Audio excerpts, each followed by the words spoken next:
Hey, good morning, early game crew.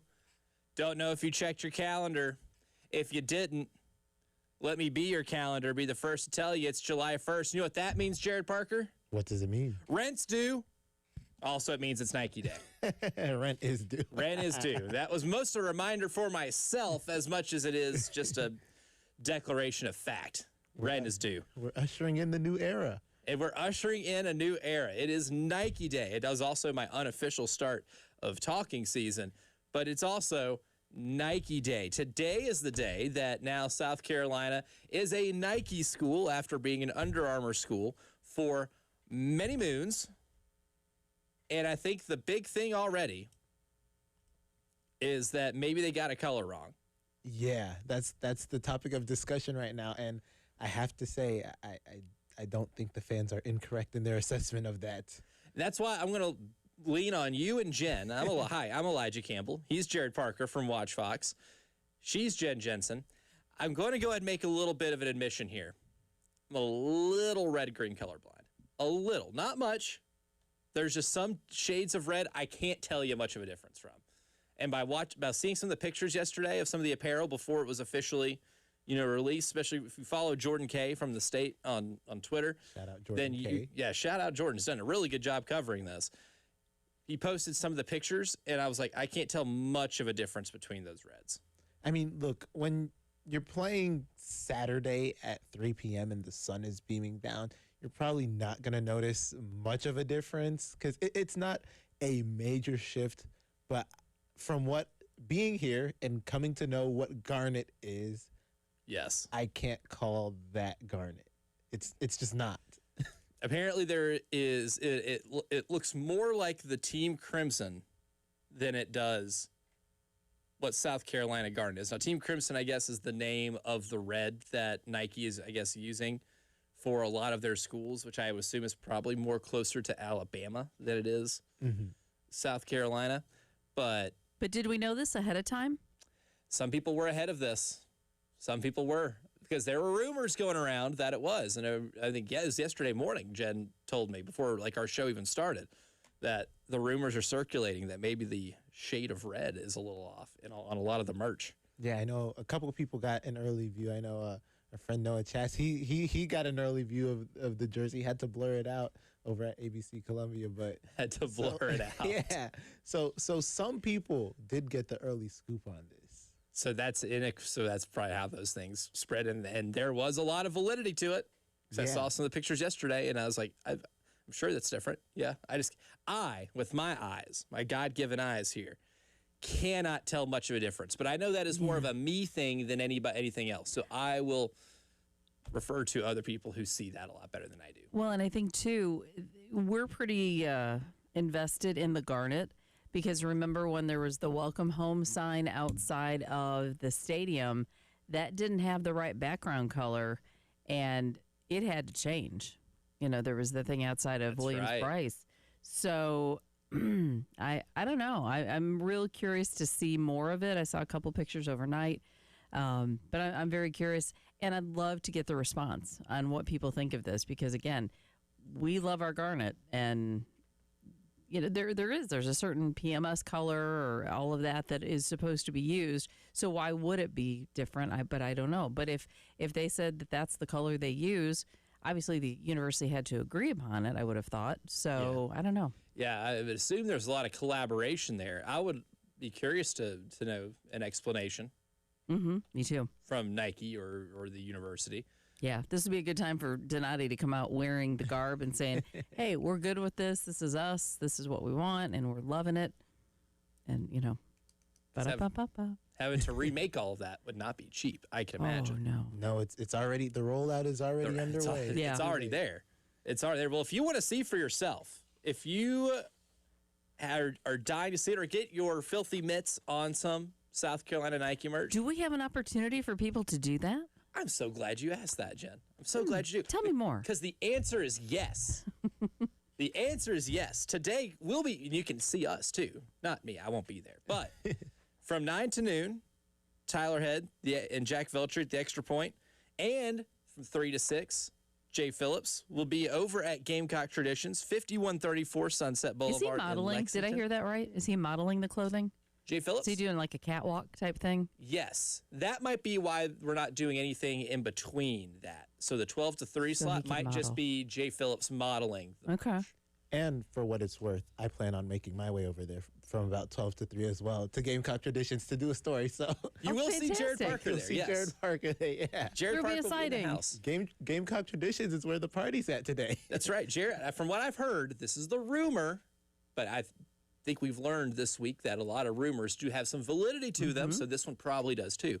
The rumor is Jared Parker will be there for a little bit shooting footage. There's also an autograph signing from Jared Parker. Oh, wow. Oh, That's somewhere fantastic. in the store. Now, can't have that one confirmed. Shout out Scott Satterfield. That's my dog. Helped me get my engagement ring. He did not confirm nor deny where it's happening. I Okay. just heard it is. So the Jared Parker You have to roll autograph the signing. dice. I can't tell you what the fee is to get in line, but there's a lot going on. It's a big day over there. And who knows? Maybe eventually there will be the Jared Parker collection. Oh my There's goodness. going to be the Jared Parker collection. Maybe there's his own shoe. I mean, there's Oh, my There's gosh. a lot of stuff in the works here. If only we knew Jared and we could ask him I know. how Well, true this is. Someday. I can't confirm or deny. See, can't confirm or deny. That's how You'll have to wait till next July 1st. for the rollout of the Jared Parker South Carolina Nike merch. Yeah, you know what was interesting, and I'm excited to see. I think last when Nike announced the partnership, the Nike South Carolina partnership was announced.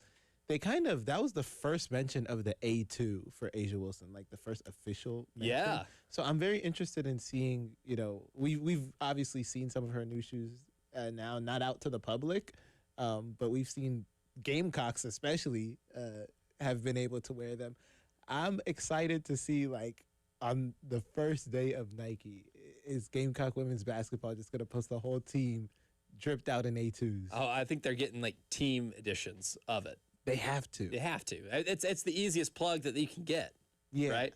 I think I saw Asia, she did the AKA versions for her sorority. Dawn Staley. Oh, nice. I mean, I don't know if we can call it the AKA versions because obviously that's merch, but the colorway. You got the colorway going on. yes, So the correct color. the correct that is the colorway. correct colorway.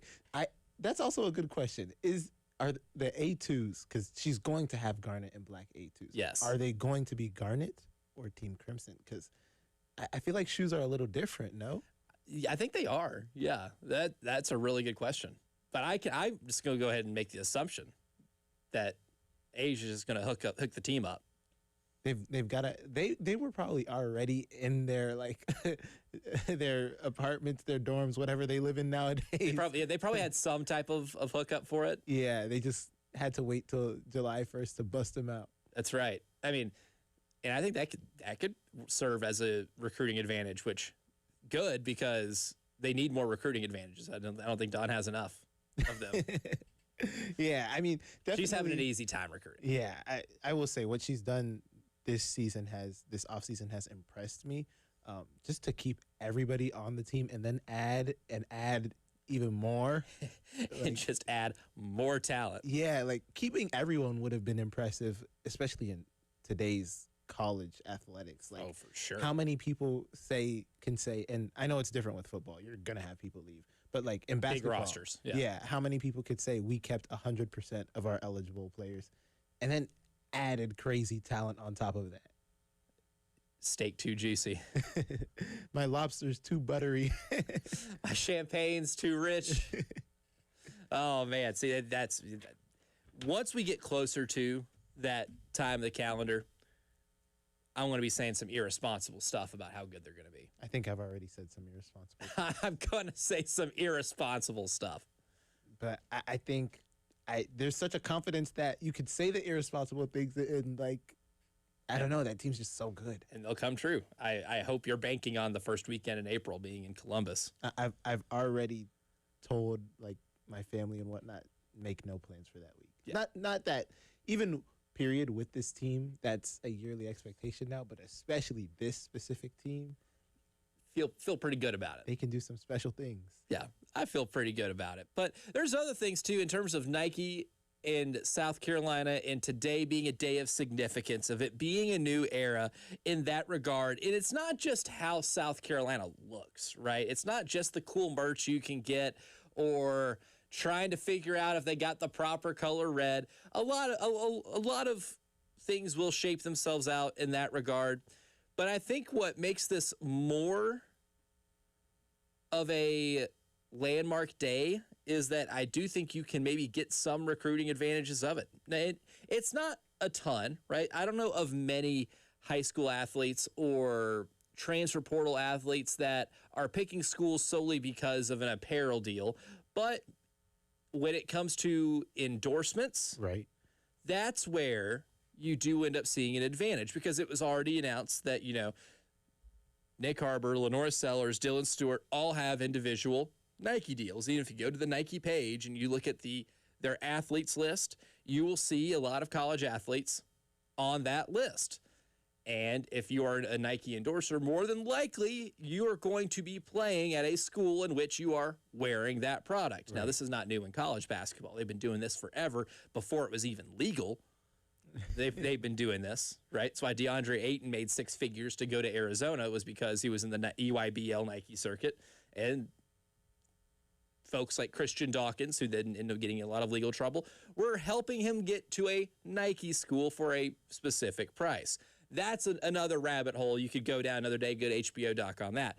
But now in the days in which we can do this legally, you can make more direct ties between an endorsement deal with an apparel company and the school they end up playing for and representing. And with South Carolina, yes, Under Armour was a good era. There were a couple of jerseys where I did not like them in a multitude of sports. But Nike's in a different world when it comes to athlete endorsements. Yeah, Nike is the pinnacle of what sports apparel brands are, at least in the United States. And it's all about the opportunity, right? That this gives players an opportunity to do more with that NIL. I think that really is the heart of NIL, not we'll pay you to come play however much. Right. It's the Lenora Sellers, who is a big player, and now with a Nike deal, it's just even more enticing for whoever may be the next starting quarterback to say, hey, it's just a little thing that if you're deciding between a Nike and an Under Armour deal or school, and Lenore's got this deal, it may just bump South Carolina up just a little. And you need those little advantages more and more in recruiting, the war by attrition of recruiting. Yes. And financial flexibility for the Garnet Trust, for the school in terms of revenue sharing. Maybe you don't have to give a player as much in revenue sharing or in NIL if Nike's the one cutting the check for the endorsement, right? And Nike does not cut small checks for endorsements. Right? No, none at all. They make it worth your while. So you look at it through that lens too. I think that maybe in terms of benefits to South Carolina, that's the first thing that jumps to my mind too. Like wearing cooler stuff, because I'm a Nike brand loyalist, right? I mean, I wear a bunch of different brands, and I guess when I'm playing, sports and I'm doing, recreational physical activity, my convenience will dictate whether or not I wear certain things. Yes. But I am normally decked out in Nike stuff. Most of the things I wear in terms of casual wear or athletic wear is Nike. I'm a Walmart brand guy. big Walmart brand guy. Big Walmart brand guy. Hey, Walmart's got some stuff, man. They do. Walmart has some drip. If you're not going to Walmart, you're sleeping. You're sleeping a little bit. Underrated finds of the day might actually come by way of Sam Walton's creation. But coming up next, though, it is the summer of the biggin, and we've talked a lot about Jacarius Peak, and rightfully so. It's a guy with a legit NFL first-round draft pick aspirations. But what are some of the other most important players on this offensive line? And I've got one that I think may be just as important as Jacarius Peak. We'll tell you who that is coming up next here on the early game.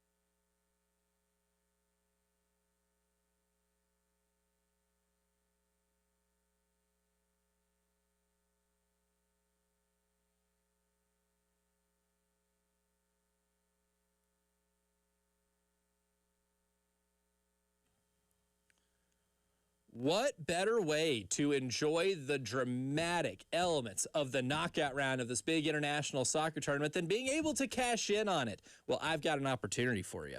That's my friends over at DraftKings and the DraftKings app, because DraftKings is live in all 50 states, and that means South Carolina. So it doesn't matter if you're catching the early match before going into work, or if you're hanging out at the bar tonight to watch the Team USA game, you can get in on the action with DraftKings, and new DraftKings customers can sign up with code 1075TheGame, spend $5, and get $200 in total rewards over 21 days. That's code 1075TheGame. In partnership with DraftKings, the crown is yours. Event trading offered by DraftKings Predictions, a CFTC registered introducing broker. Trading involves risk of loss. Market availability varies. Eligibility restrictions apply. $50 every 7 days via click-to-claim. Issued non-withdrawable predictions dollars that expire in 1 year. Ends July 19th. For terms, go to dkng.co/predictions promo.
I-26 eastbound before St. Andrews Road have a report of a disabled vehicle, but the left lane is blocked right there. And I-26 eastbound after Piney Grove, the right lane is blocked. So kind of having to do a little weaving there.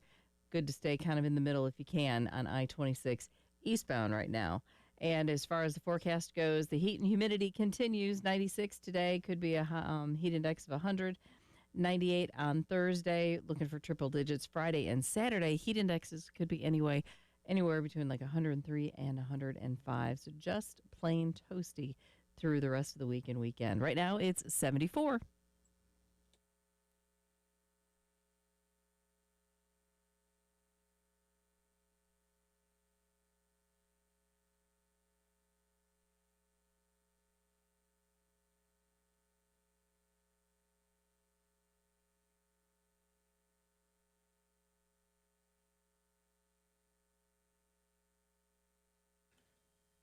It's the summer of the bigot, and Jacarius Peak grabs most of the headlines when you get into talking season, which to me unofficially starts today. When people talk about South Carolina's offensive line, Jacarius Peak's going to be the first name that comes up. Absolutely. That guy is a beast. Moving refrigerator. A moving refrigerator. I like that. I like that. Jared Parker has coined the term moving refrigerator. And it's a guy that's got legitimate first-round NFL draft hopes, right? Yes. He was considered the best offensive lineman in the transfer portal. His injury in the offseason has been a topic of discussion, and his availability this season is going to be a topic of discussion. Even if it seems like over at the facility they feel pretty confident he'll be good to go. But who is maybe the one offensive lineman that is maybe equally to or maybe more important than Jacarius Peak when it comes to the health of this offensive line, not in terms of availability, health as in they are good enough to make this offense really good or to at least have it reach its potential. And I think we might be on the same wavelength here. Yeah. You said during the break that we might have the same one. So on three, we're just both going to say it. All right. 1, 2, 3. Carter Miller. Yep. Look at that. That is mental synergy right there. But I think we're both on the same wavelength for a reason because of how important the center position is. Same conclusion here. Yep. And mostly for me, it's a tempo thing. Mm-hmm. Because one thing that separates maybe a Kendall Briles offense and what you've seen here at South Carolina the last couple of years is the idea of a faster paced offense, maybe getting in more snaps, right? Being able to try to tire out the other team, wear out an opposing defense.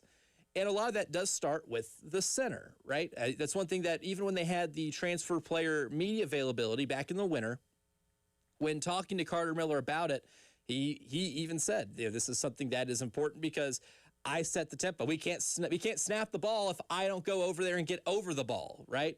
So when it comes to just doing what Kendall Briles wants to do on offense and really getting able to execute or implement his vision, it really all starts with how fast and in shape your center is when it comes to just getting over the ball and getting snaps in. Yeah, and when I was watching film of him, that is something I was pleased with when I watched him, his tempo. And then not just that, but like after the snap, especially in run plays, his ability to move upfield and block is pretty impressive. Obviously, that's a commodity to have in your center, but the number one thing you want them to do, they kind of are the lightning rod for all the chemistry. You know, it's make or break with the center. And unfortunately, I won't call center a revolving door last year with South Carolina because there were struggles. Yes, you went several weeks and it was like your midseason and you still don't know who the guy is at center. That's a problem. It creates issues with your chemistry among the line. It creates issues between the center and the quarterback. You should not be midseason figuring out who your center is, hold for injury. Obviously, if injuries come, then that's whatever. But you had the center/centers that you thought you would have in the middle of the season, and there were still issues among finding out who that guy is. I mean, Boaz Stanley came in here, and that was a guy it was supposed to be him. It was supposed to be him, and they invested a lot of money in him coming here. And a guy who did not commit a penalty at Troy the year prior commits a lot of penalties, including multiple false start penalties as the center. Infamously, on the first snap of the game at LSU, Rodney Newsom's the center, and nobody knows the snap count, and you end up fumbling the snap, and LSU gets the ball deep into your territory immediately to start the football game. That's not good. And I know Nolan Hay got some reps at center too last year. I mean, you had about 3 different guys that I can think of right now that snapped the ball for you. And that's not a good proposition to be in. You're not doing that because you feel great about the position. Where there's some injuries, sure, and I know Nolan Hay dealt with some injuries last year, but there were times where Boaz Stanley felt unplayable. Yeah. And that was the guy that you were banking on to be the starter at that position. And when that goes downhill, you saw firsthand last year how bad of a domino effect it has on the rest of the offensive line. And as much as I can look at Jacarius Peak and be excited about what he can bring, even if he's at 85%, and even if he takes his first snap of the season against Mississippi State in week 3, you can still reasonably be excited about what he can bring, but there's still going to be other questions too, just because of the importance of the center position and whether or not Carter Miller is going to be able to play well at this level. We will see. I know you like what you saw on film. I like what I've seen of Carter Miller when he was at Central Florida. It's going to be a different ball game doing this in the SEC on a week-to-week basis. But if Carter Miller hits as a transfer portal player, I feel really good about what this offense is going to be because I think I trust the skill positions with the big question mark at running back, but I still feel like you have enough to be able to have an explosive offense. Yeah, and even more of the film that I liked. Actually, it's a bit surprising, but I love doing this with O linemen. He's actually from Ravenwood, Tennessee. I don't know how. Oh, he went to Ravenwood? Yeah, he went to Ravenwood. So that's even news to me. I don't know where that is in relation. That is in Franklin, so that is right outside of Nashville. It is a suburb of Nashville. Ravenwood may be one of the nicest public schools I have ever seen. Well, I'll tell you, he wrestled at Ravenwood. I like doing this with O linemen because Tristan Wirfs is like a big example, or like Carlton Hasselrig from way back in the day. I don't want to say way back, make anyone feel old, but way back in the day for you. Way back in the day for me, before my time. But seeing wrestlers, and he didn't wrestle much, but his wrestling footage, that dude is a beast. He could move people. His technique was not like the cleanest, but like he was someone where once he gets his hands on you, you're moving, no matter who you are. No matter how bad you fight it, you're moving. Yeah, you're moving. And so I love watching that because I'm like, okay, it tells me a few things. It means he's got good hand fighting ability. It means he's got good footwork. And I think we've seen that with him. And what I also like about him, redshirt senior, got a ton of experience. Tons of career snaps. Tons. And I think that's one of the highlights of your portal class is that you're not banking on a lot of potential. You're banking on a lot of production that you've seen from these guys at other stops, no matter who it is, right? I'll go up and down that new offensive line. They may be new to you. They're not new to college football. Absolutely. I mean, the amount of them that have over 30 games played, it might be the whole line potentially. Yeah, I think it's cumulatively over like 700, 700, I guess, games. Or something. It's something crazy like that. Like it is a lot of experience. Or 700 like snaps from last season. I don't know. There's a lot that you were able to bring in. I even look at someone like Emmanuel Poku, as I had number 2 on this list from East Carolina. Maybe going to be slided in at right guard. That's where he played every snap of last season. Guy didn't give up a sack in 498 pass blocking snaps last season, played every single game, played almost every single snap for his team in 2025. When it comes to protecting Lenore Sellers, that guy's got to be good too, but I think most importantly, we're on the same wavelength here. Carter Miller is going to be the most important, maybe non-Jacarius Peak player on the line, or maybe just the most important player on the line in general, however you want to look at it. But coming up next, though, it is talking season. SEC Media Days will take place this month in Tampa, Florida. But Jared and I are going to do a draft. You'll hear the draft chime because we're going to draft SEC quarterbacks and kind of paint a picture as to how we value the signal callers in the SEC next here on the Early Game. I've been excited for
On I-26 eastbound before St. Andrews Road, the left lane is blocked at this time. So stay right. A little extra slowdown you might encounter there. 96 is the high we're looking for today, potentially heat index of 100. 98 tomorrow and 100 on Friday and Saturday. Heat index could get as high as 105. So as we've mentioned, it's going to be warm for the foreseeable future. Right now, starting off the morning, actually a little cooler than yesterday. It's 74 on 107.5 The Game.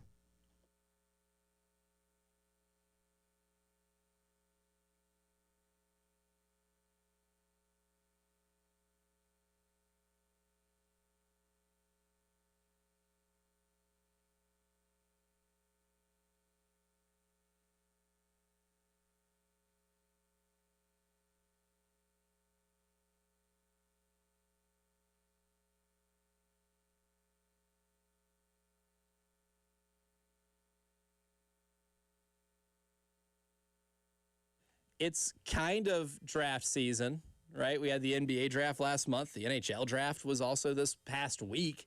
But Jared and I are going to kick off talking season by drafting the most important position on the football field in the SEC, in quarterbacks. We're going to draft 5 SEC quarterbacks as part of a way to kind of gauge how we value these guys. And before we get to the first pick, we got to find out who gets the first pick. So in my hand right now, I have a penny.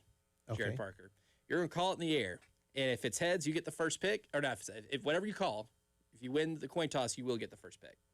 Heads. He says heads. It is heads. Let's go. I always go right heads. Here. I'm a tails never fails guy normally, but it is heads. So Jared Parker has the first pick. Is the pick in? The pick is in. The pick is in. All right. So the first pick in the early game quarterback draft of SEC quarterbacks goes to Trinidad Chambliss. Number one on my board, I think, too. Yeah, consensus number one guy. I mean, look, I think last year he was far and away the best SEC quarterback, one of the best quarterbacks in the nation, threw for just under 4,000 yards. But what was more impressive to me than the magic he does on the field, his ability to get around the field, his ability to make big throws, the dude only had 3 interceptions. That's a very low margin, and he doesn't make bad decisions with the ball very often. So I'm like, there's guys in the SEC who can put up big numbers. There's quarterbacks, and we'll talk about some of those guys later on. But he puts up numbers on par and better than some of those guys, and he doesn't turn the ball over. Ever. He never puts it in harm's way. Like, he's one of those guys. To me, if you have a better than 2-to-1 ratio of what Pro Football Focus considers big-time throws and turnover-worthy plays, you're doing pretty good. And he's got more than a 2-to-1 ratio, 29 big-time throws to only 13 turnover-worthy plays. And you've seen him pull Ole Miss out of the depths, right? And when you need to make a throw on third down, the guy's got it. I'm going to think of that throw that he made on 3rd and long against Georgia in the Sugar Bowl, which is really the college football playoff quarterfinal, for a long time. Like, he won them that game. He willed them to win that game. He's got the numbers. He's got the highlight reel. He's got everything. It was to the point where I hate that he didn't declare for the NFL draft, not only because they can get him out of the SEC if South Carolina were to ever play them at some point. They were not going to play him this year, but he, in a bad quarterback draft, he could have been the second guy taken. Yeah, absolutely. It's a referendum on the state of college football that a guy that performed as well. These are first-round pick numbers. They are. In the past, if this guy was eligible, you go 9.9 times out of 10. There's probably a very rare case where he stays, but not only the fact that he stayed, but that he fought to get an extra year. Yeah. I was like, okay, this is really saying something about the state of college football right now. But I think he's an NFL guy. I would love to see him in the NFL. But, hey, he's coming back to college, which makes him a very easy number 1 pick for our college draft. Easy, yeah. Case. When I was looking at this yesterday, the easiest one to put number 1 was Trinidad Chambliss. Well, with my second, I'll go with Arch Manning. Okay. I'm buying in because I like trajectory. His trajectory at the end of last year was really good. He started off the season poorly, and if you look at a lot of his numbers, a lot of them are kind of weighed down by how bad he was in the first couple weeks of the year. But he played his best football late. Yeah. And I think that's somebody, too, that he's got the ability to keep growing. He's got a lot of, like, the measurables. He's got the arm talent. He's got mobility. He's got the things that obviously somebody who, with his background, is going to have. I think he's finally putting it together. I think it took a little bit longer than maybe some people would have expected, but I'm expecting a big year. I'll take Arch Manning at number 2. So Big on the Arch train.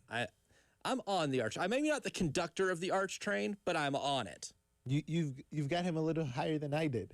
Yeah, I certainly have a ticket to ride when it comes to the Arch train. I like it though. He has a big frame. Big He's got frame, potential. strong arm. And he did play well in the second half. Yes, and his accuracy got better. He was better at putting the ball out of harm's way. He did have, I think, after the Florida game where he did nothing but share the football, he did get a lot better in that regard. And then I think that win, the win against Texas A&M at the end of the year for Texas as a program was massive for them. Your second pick, Jared Parker. I'm going Marcel Reed. Speaking of Texas yeah. A&M, yeah. Had him high on my board. Yeah, I had him second on my board, so I'm getting my top 2 guys. And this one is an interesting one because when you talk about, the variance between him and what makes Trinidad so good, they both put up a lot of numbers. I think, what was it? Marcel Reed, he had 3,500 yards rushing and passing, 31 touchdowns. He scores, he puts up numbers, he puts up yards, but he shares the ball a lot. He will put it in harm's way. That's the only thing is he still hasn't cut that out of him yet. Yes, like if you're talking about a guy who you can almost bank on an interception or turnover a game, it's Marcel Reed. But what worked for Texas A&M, at least for much of the season, is that you're going to put up more offense on the positive side than that. I mean, I know you mentioned the big time throw statistic. I know his isn't too hot in terms of ratio, but I liked what I saw from him in terms of, you talk about trajectory and potential. Yes. I feel like there's a lot of that there. He has a big arm. He has mobility. He has all the tools that would make you a great quarterback. And I think he is a great quarterback. It's just that decision making with putting the ball in harm's way. That's the next step for Yes. him is, can he keep the ball out of harm's way? That's why I like that. He's got a lot of natural gifts there. I want to go with my second pick. I'll go Lenoris. Okay. And I'm buying in on the marriage between offensive coordinator and quarterback here, because I do truly believe that Kendall Briles will put him in a position to succeed. I still buy in on the skill set. Am I putting a lot of stock in 2024 more than 2025? Sure, but I think the circumstances are going to be better to where I feel good taking Lenoris as my second pick here. Man, this is where the draft is going to get interesting now, because we're having to pull some audibles, I'm sure, soon enough. I wasn't sure who you'd be going because Lenoris was next on my big board. Oh, well, I'm glad I took him then. I'm glad I took him. So your third pick, Jared Parker. All right, our third pick, I'm going to have to go with Gunnar Stockton. Okay. Now, I will say, this is just another feel thing where, I mean, maybe when I look at him as a professional quarterback, I maybe don't see things that I love. And this is just a feel thing. Like, sometimes you just get a feeling. Like, he's on paper a very good quarterback. He does everything right. He doesn't share the ball a whole lot. And he's been good for Georgia. So as far as college goes, I love this pick. But really good college. He's a good rule follower of an offense, which I respect. Exactly. He's a good rule follower. Not going to put the ball in harm's way a ton. He's not going to throw it down the field a ton just because of the offense they run.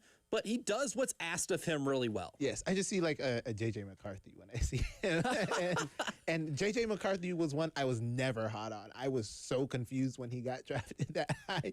So I don't know what it is. They're not so similar in like their frames and whatnot, but it's I don't know. It feels like deja vu. So I'm just getting a bad feeling. So like NFL wise, I'm staying away, but college wise, that's your guy. Great guy. Especially with that team. My last one here, because we're up against the break, so we'll cut it to 3, but I'll take Byron Brown from Auburn. Yeah. That was a guy that the more I studied what he did last year at Auburn, the more I fell in love with his skill set. He's incredibly productive, and he's going to be playing again for Alex Golesh at Auburn. We've seen a lot of mixed results when quarterback follows head coach, but this one is one where he was already really productive at the last spot. I think he'll be just as productive here. Good size, good arm, dynamic athlete. Like Byron Brown is a lot more intriguing to me than I might have thought. That's kind of my sleeper quarterback in the SEC 100%. for 2026. But coming up next, it's time to give you an update of that big international soccer tournament whose name we can't say for copyright reasons by the British Bulldog. Next.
Now, the action wasn't as dramatic as yesterday when it comes to the Global Goblet or that big international soccer tournament we can't say in sponsored segments brought to you by the British Bulldog. But yesterday still had some good theatrics, mostly coming from the Norway-Ivory Coast game, where Norway scores in the first half, Ivory Coast gets an equalizer in the second with about roughly, 15 minutes left in the game. And then 4 minutes before stoppage time, Erling Haaland, one of the best players on planet Earth. Yes. Comes in and gets a very, I would say, ugly-looking goal, but it counts nonetheless. Yes. It was almost an anticlimactic finish, but, I mean, it counts. It counts. It got past the line, and it touched the back of the net, right? I mean, because he didn't touch it cleanly. It was kind of like a crossing play. Or it was a crossing pass, and the ball bounces, and he doesn't hit it just cleanly off his foot. He kind of heels it a little bit. It's almost like he looked like he was trying to corral it first, and it just took, I mean, what you would, if it were anywhere else in the field, you'd call it a bad bounce, but it took a good bounce. It's a good bounce if you're 5 feet away from the net, right? Yeah. And it's funny because it goes off his foot, and he runs towards it. Yes. And then he realizes it's going in the back of the net, scores the goal. Norway ends up winning 2-1. They advance. Another one, like Canada, this is the first time in Norway's history they have advanced in the knockout stage of this big, fancy international soccer tournament. That's incredible. I love the first. We've gotten so many firsts. Tons. Time in. You know what?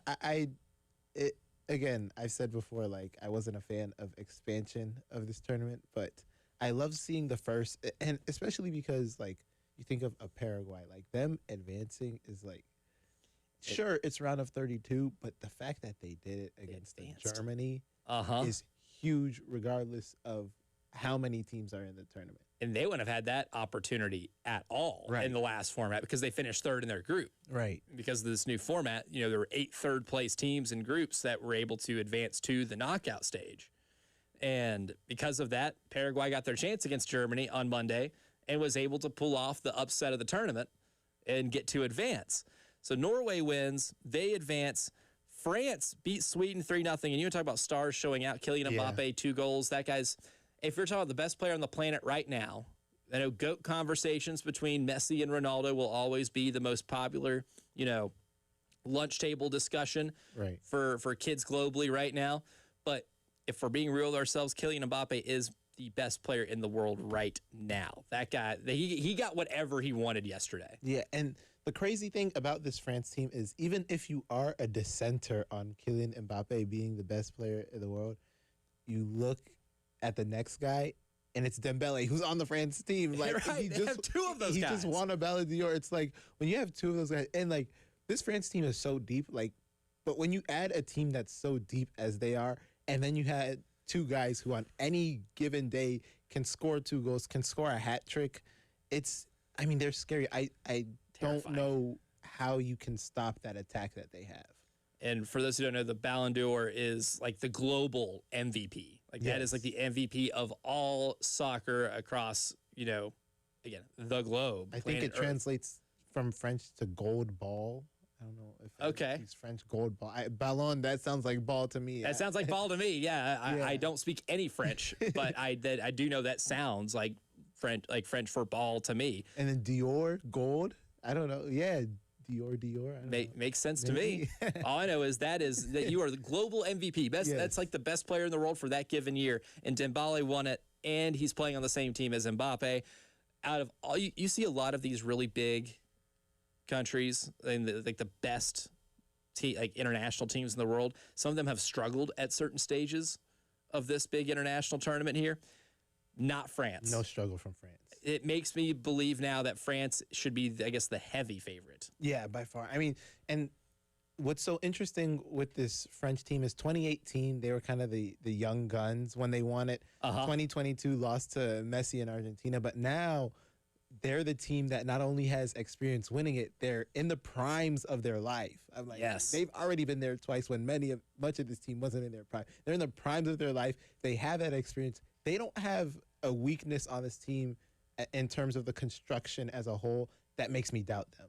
they're incredibly dominant. And then the nightcap last night, Mexico beats Ecuador 2-0, which means Mexico and Canada in the round of 16. Ooh. Now it's up to the United States tonight against Bosnia.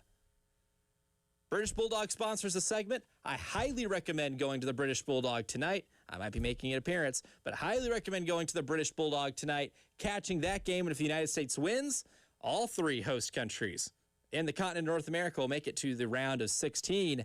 It's now up to the United States to make a little history. Hour number 2, talking season, talking points next.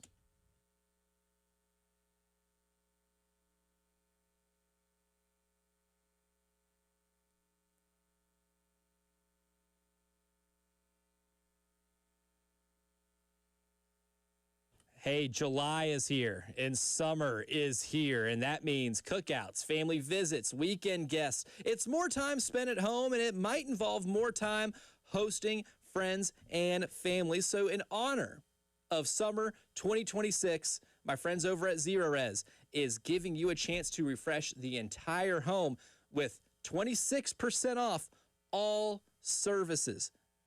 26% off everything, right? Like if you need your carpets cleaned, check, they can do that. You can save 26%. You need your air ducts fixed, check, save 26% on that too. Upholstery, tile, grout, 26% off those too. It's a summer of great deals over at Zerorez. And all you got to do is go to ZerorezColumbia.com today. And to get that discount, all you got to do is use promo code SUMMER when you book. It's incredibly easy. Just the same way that Zerorez, you can spell it forwards or backwards. It's the same word. It's also the right way to clean.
I-26 eastbound before St. Andrews Road.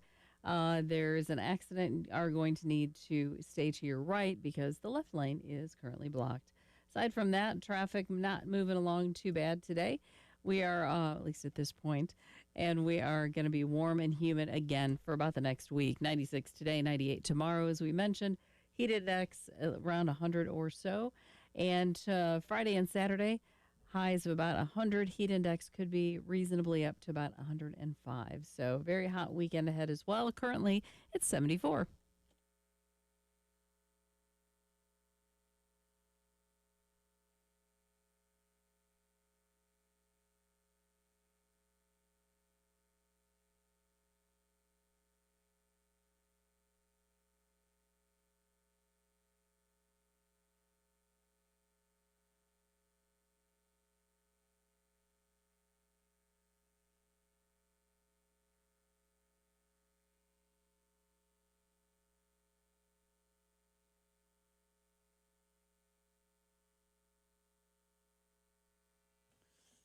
It's July 1st, which means to me it's the unofficial start of talking season. It's also Nike Day, and it's also your monthly reminder that rent's due.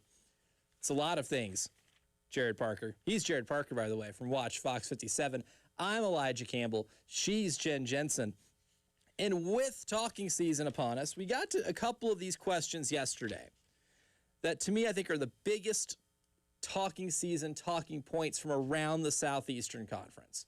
Stuff that outside of like your normal SEC Media Days stuff that we'll get to later this month of the college football playoff, the state of college sports, all the exhausting conversations that we have year round that we hear from coaches about, right? We're going to hear coaches maybe give their thoughts on an expanded 24-team playoff or different ideas when it comes to super leagues and things of that nature and things that will eventually maybe take us to lawsuit city one day.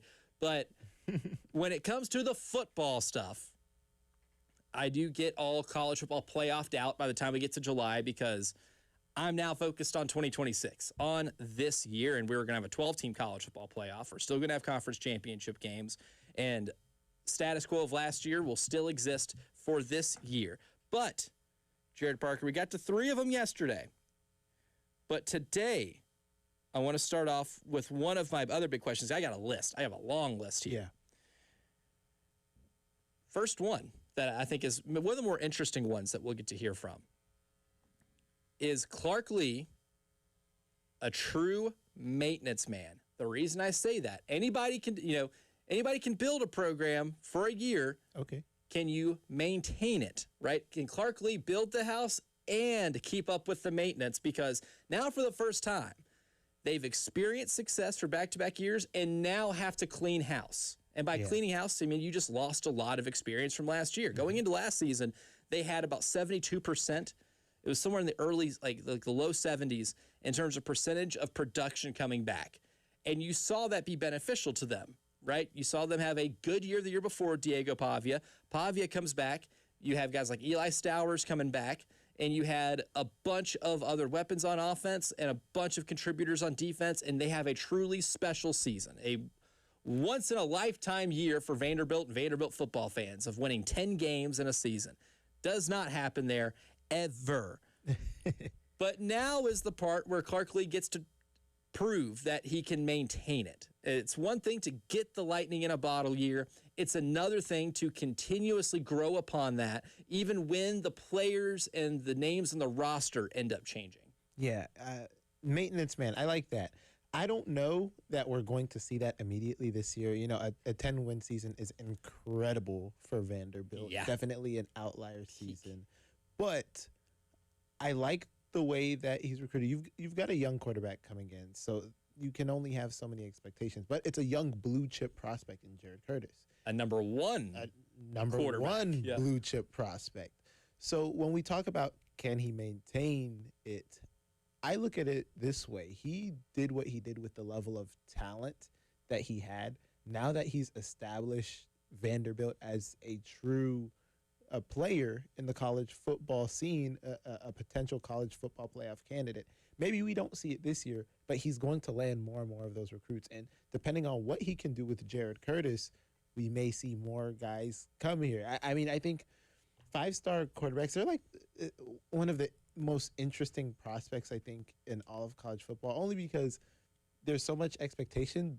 But if you fail with the 5-star quarterback, you're not going to get many more. That's a scarlet letter, you know, as a head coach or maybe even an offensive coordinator too, that if you get that blue chip prospect and they don't ever develop, it is such a bad mark on the resume. Right. Like it's almost, you got to turn them into a first-round pick if you want more. So we're going to really see that this is, I think these upcoming years may be even more pivotal than the last couple for Clark Lea in determining whether or not, like you said, it was lightning in a bottle, or if we're going to see continued success and him continue to get these blue chip prospects. Yeah, is he a Diego Pavia merchant?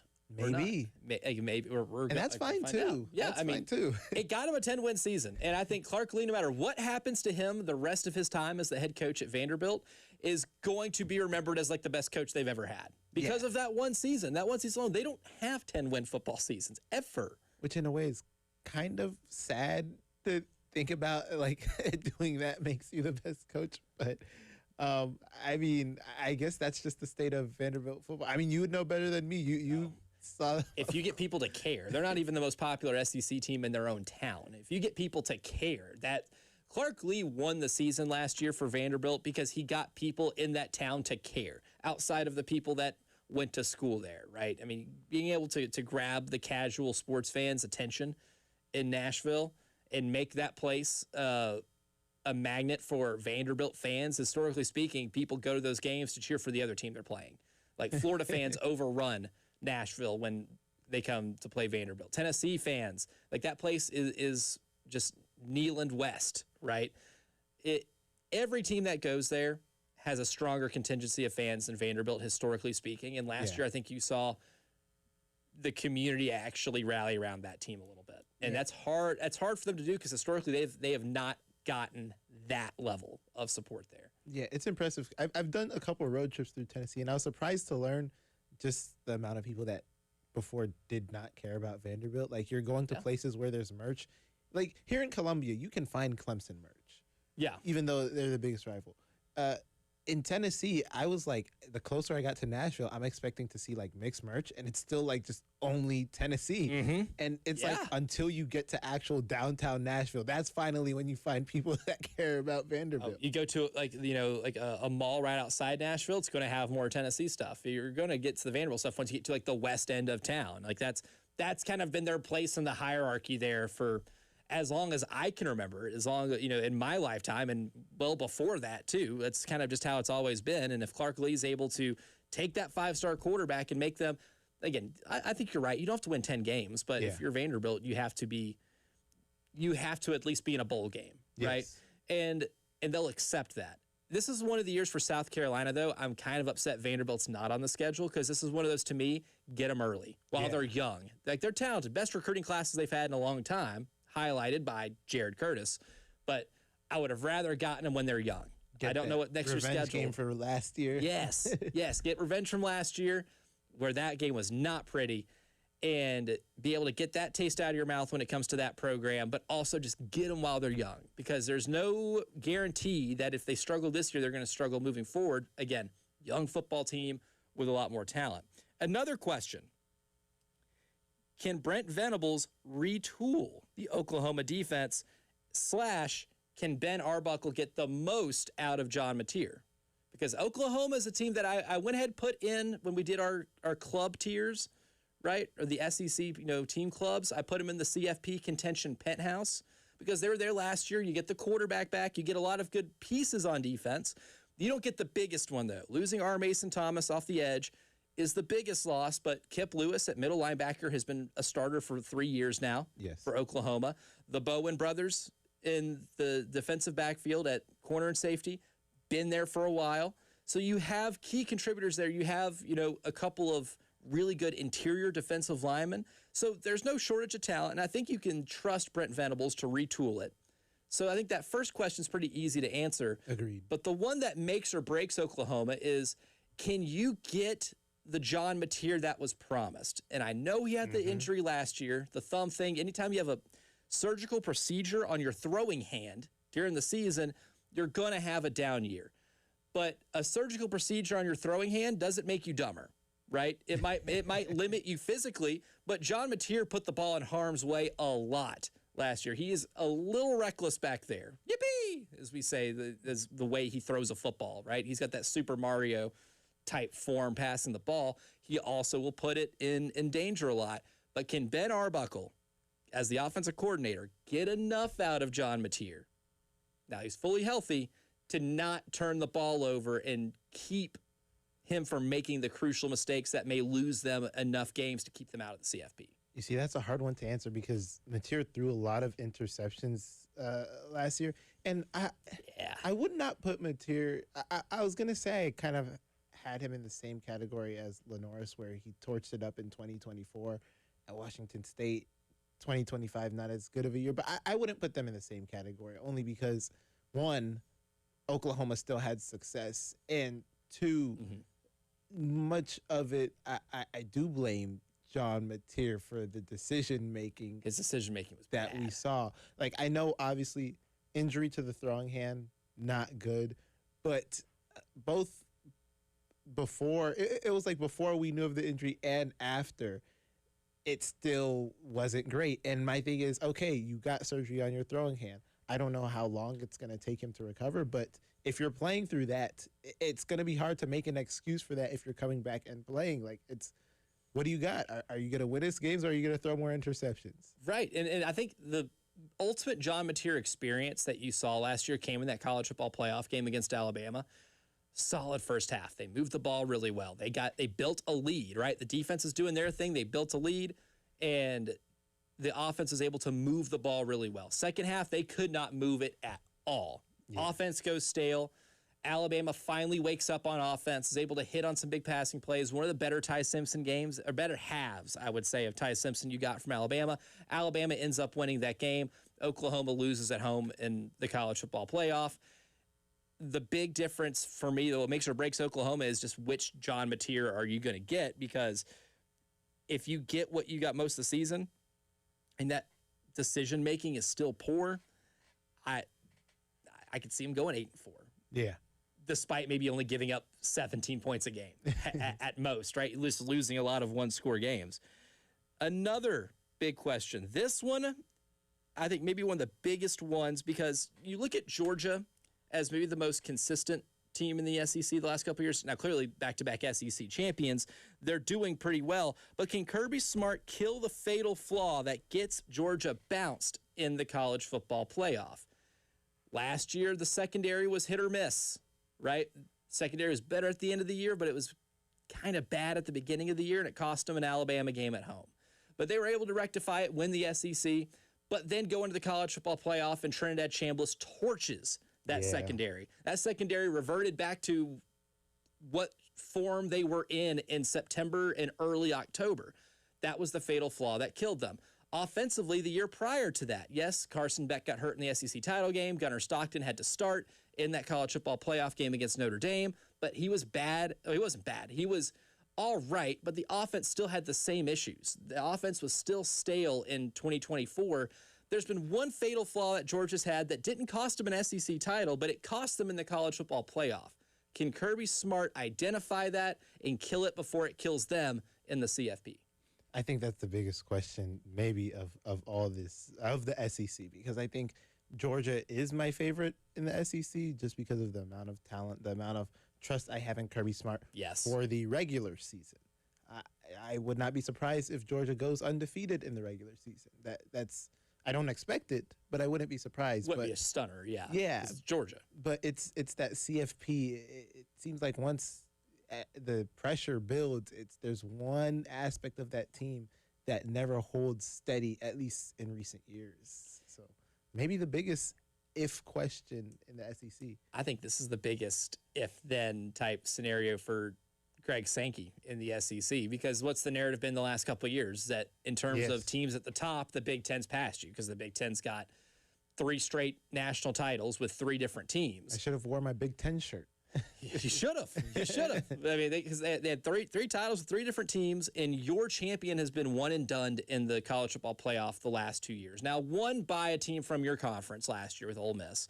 But the year before that, it was Notre Dame, and Notre Dame makes a run to the national championship game where they lose to Ohio State.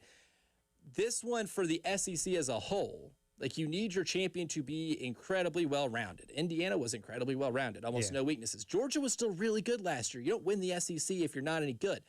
But they had a fatal flaw that just got exposed in that college football playoff game, and now they're at a CFP losing streak. I think in order of the SEC to kill the Big Ten is better narrative, you need Georgia to threaten to win the national title better than they have in the last 2 years, right? They need to get to that point and continue to be what they were in the regular season. Coming up next, though, it's the early game morning meeting. And in honor of Nike Day here at South Carolina, Jared and I are going to give our top 3 apparel brands, because you know what? It's the summer, it's list season, and we'll give you another list coming up next.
Now, it may be challenging, maybe stressful for Kirby Smart to figure out what his team's fatal flaw is going to be, like what Jared and I just talked about. But if his issue was more so with tax issues, I would actually have a suggestion for him. And I would tell Kirby, hey, look, if you have personal income or business tax issues, just hit up our friends at the Ecton Law Firm, right? 803-771-9800. It's the same advice I'd give anybody going through personal income or business tax issues, because the Ecton Law Firm's been helping people with those issues, families and businesses, escape that IRS maze for decades here in the state of South Carolina. And with all the people they've helped, they can help you too. And it all starts with that free consultation. That same number, 803-771-9800, is the number to call to set up that free consultation with John Ecton and his team at the Ecton Law Firm, where you can learn about the proven local solutions that have helped thousands of families and businesses just like yours. 803-771-9800 or visit them at ectonlawfirm.com. That's ECTON lawfirm.com.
There's some stop and go traffic. I-26 eastbound between Lake Murray Boulevard and St. Andrews Road.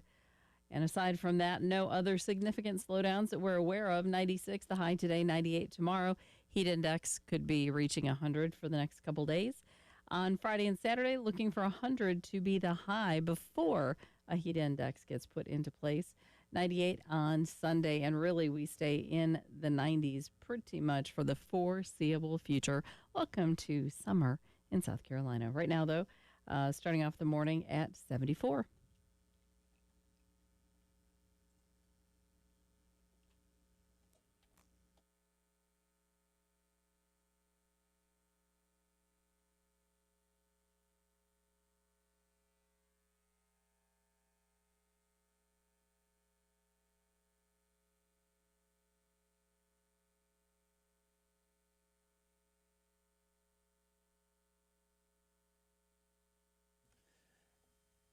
July 1st, it's Nike Day. And in honor of Nike Day, Jared and I are going to give our top 3 apparel brands because we're excited about the new era of Gamecock athletics. We also love lists on this show, and that's what the summer is for, and that's what today's morning meeting is for. Good morning. Morning. Repeat after me. Today will be an awesome day. Always is. Let's go. Good morning, great today. Today will be an awesome day. Good morning, great today. Today will be an awesome day. And it will because we get to do lists. Jared Parker, I've got one that is maybe going to be a little surprising. I want to hear yours first then. It's my number 3, and I don't know if I'll catch more flack for this than I did my cereal list, which I'm still hearing about. Yeah, that cereal list was bad. I didn't know Apple Jacks was disrespected like this. Come on, Elijah. Apple Jacks. Yeah, number 1. I thought, I didn't think it'd be a popular take by any means. I just didn't think I'd be demonized in my own home It's just by my own family. Oh, wow. It's like a disappointing take.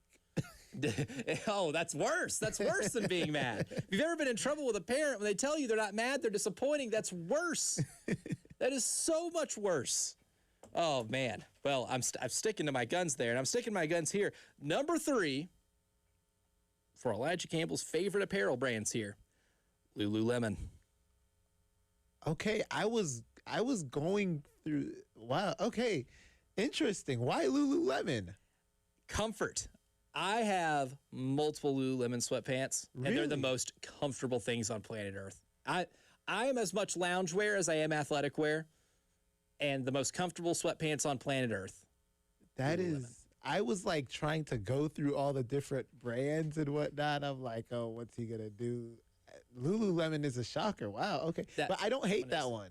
It's if you've never tried it, it's a don't knock it till you try it I thing. haven't tried. They have great apparel for men. I didn't even know they made menswear. They do. They have great loungewear, and specifically the sweatpants. Like it's my favorite pair of sweat. I own a ton of pairs of sweatpants. Right, many a pair. The best ones. Okay, Elijah and that Lululemon. I got it for as a birthday gift a couple of years ago. The first pair, and I was like, this is remarkable. I'm a What? believer. That's a shock. Okay. Yeah. My number 3, Puma. Puma. I don't know how Okay. much of a shock that is. For me, their running shoes are top notch. Like, Yes. especially when I was in high school. I never like. I think my fastest mile was 5:30 Oh, in high dang. school. Okay. So not like top tier or whatever, but pretty solid. That's pretty good. Pretty yeah. solid. I can't run a 5.5 minute mile. I don't think I well- ever could, even in like the peak of my athletic days. I don't think I was long distance running. Well, I think I'd beneficial. be lucky to run like a 10-minute mile. I'm out of shape. I'd be lucky if my hamstrings made it through. These things are. To be fair, rubber. you've blown both of them out. I so have. Yes. I gotta have cut you sustained. some slack there. But yeah, I ran them in Pumas. So at the best running point of my life, who knows? Maybe I'll get back there sometime. But at the best running point in my life, I was a Puma guy for my running shoes. Okay, I like it. And my friends that have played soccer, that's like their favorite. That's Yes. always been big soccer company there with Puma. Number 2, again, going with a theme of comfort here, New Balance. Okay, New Balance, I feel like has had an ascension in like the past decade or so. It is on the rise. Yeah, It is absolutely on the rise, especially with like who they're endorsing. They've gotten into like the big time athlete endorsements now. They've always endorsed like long distance runners because they have running shoes kind of always been their thing. And yeah. and for me, dad shoes, I love, good arch support there. And as somebody who, like my days of working in retail where I'd be on my feet a lot, I oftentimes, I'd get a pair of New Balances that I would just wear for that because my back's bad. I don't know how many people's back gets better as they age, but mine definitely not great early on. And it was more of a comfort thing than anything else. And I'm fully aware that they are what the kids call dad shoes. And I will rock dad shoes comfortably. And it's almost like I was almost a walking stereotype at the Target that I worked at because I had the dad shoes, and I would get the "what are those" type deals. And I'm like, don't knock it until you try it. You're gonna need these one day.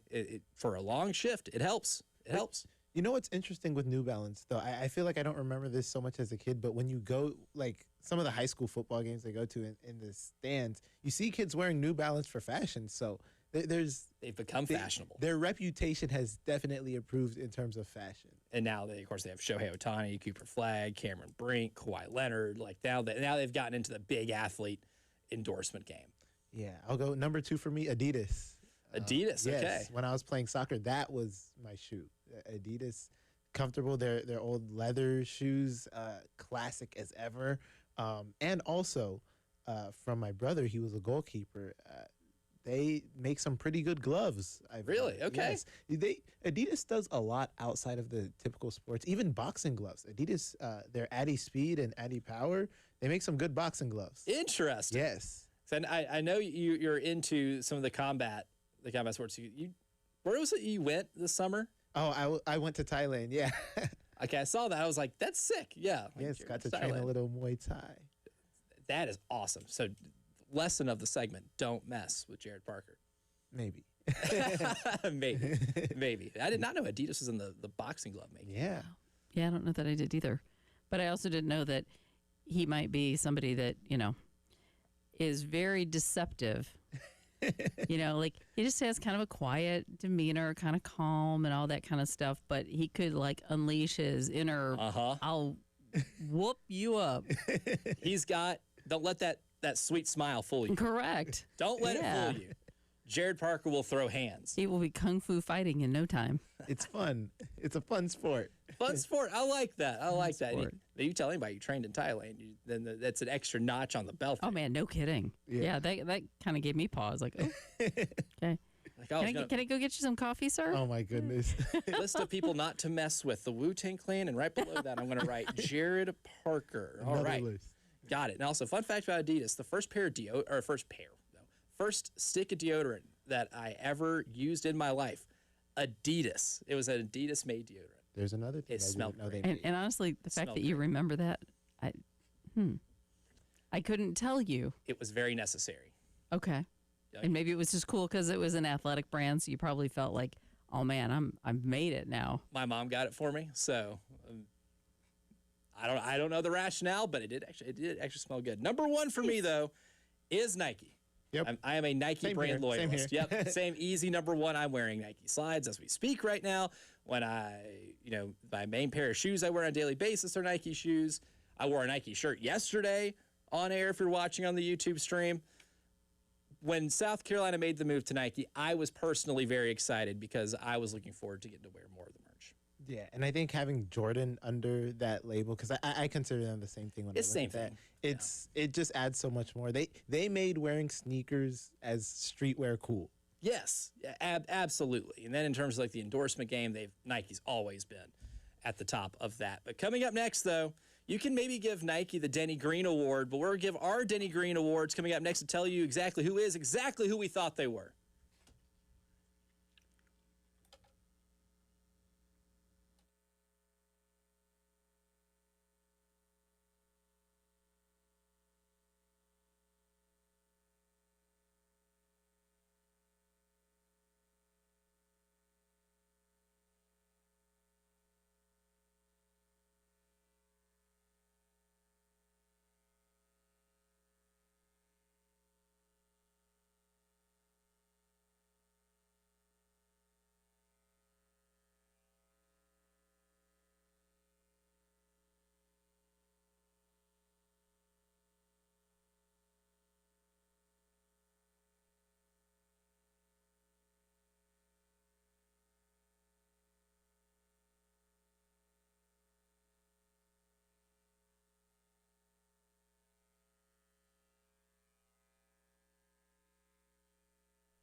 get on the line.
In Columbia, we have an accident reported Olympia Avenue at Carolina Street. And a hot forecast ahead, hot and humid expected really for the next week easily. And 96 today, 98 tomorrow, 100 on Friday and Saturday, 98 for Sunday, mostly sunny most days, not really seeing any rain in the forecast till potentially Monday. And of course, heat index will be 100 to 105 over the next several days. Right now, though, starting off a little bit overcast and 74.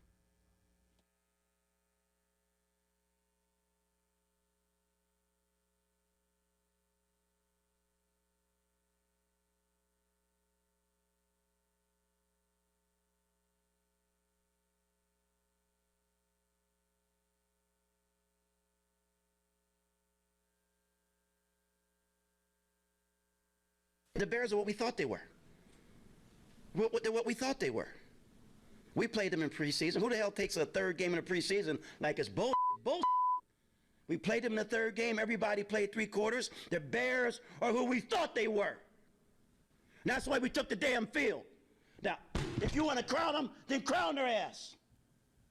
But they are who we thought they were. Let him off the hook.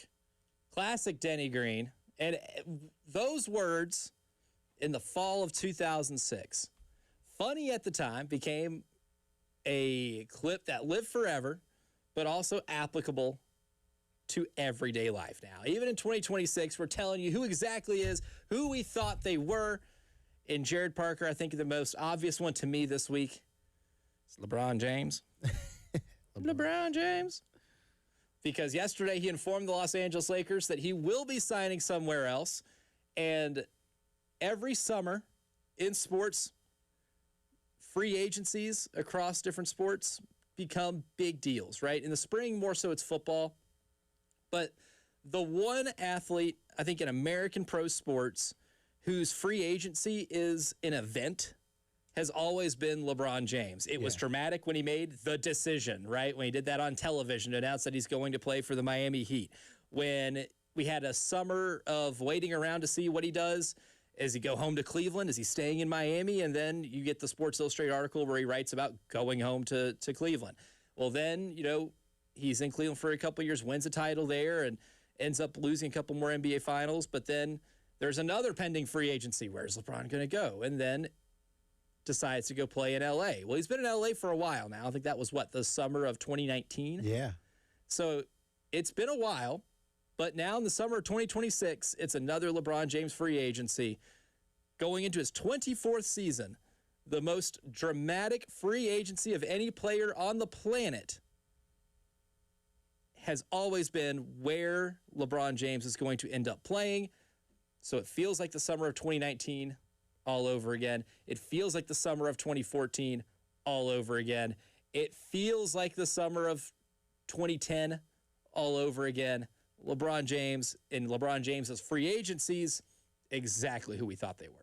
Yeah, except we'll just not get the decision this time. Yeah, he decided to ditch the whole TV bit after the first one didn't go over so well. Well, you know what? As a Miami fan, it went plenty well with me. You were excited. I did not care.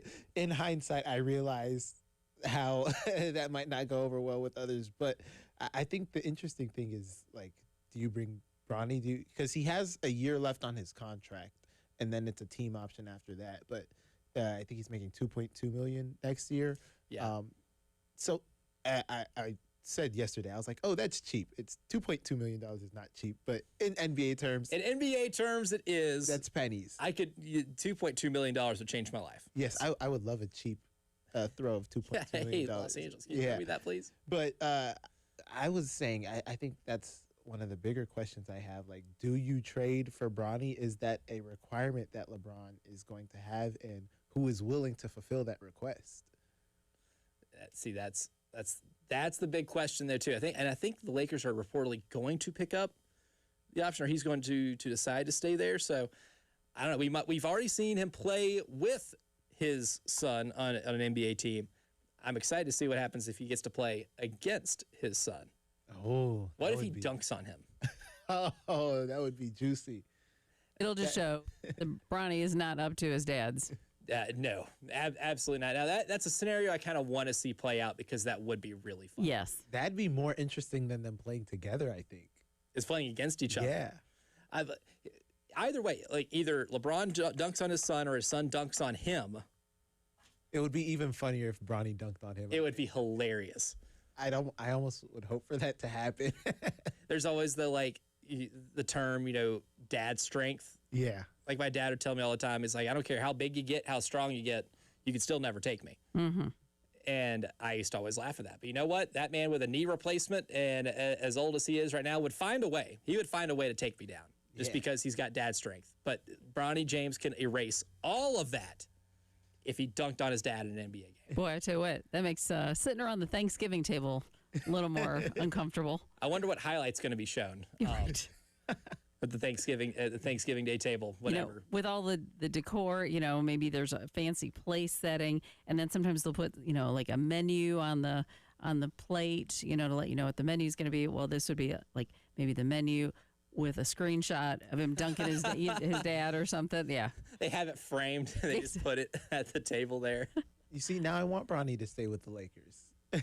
Yeah, I would like to see this. I'd like to see this happen. I want to see it. I want to see them guard each other. Yes.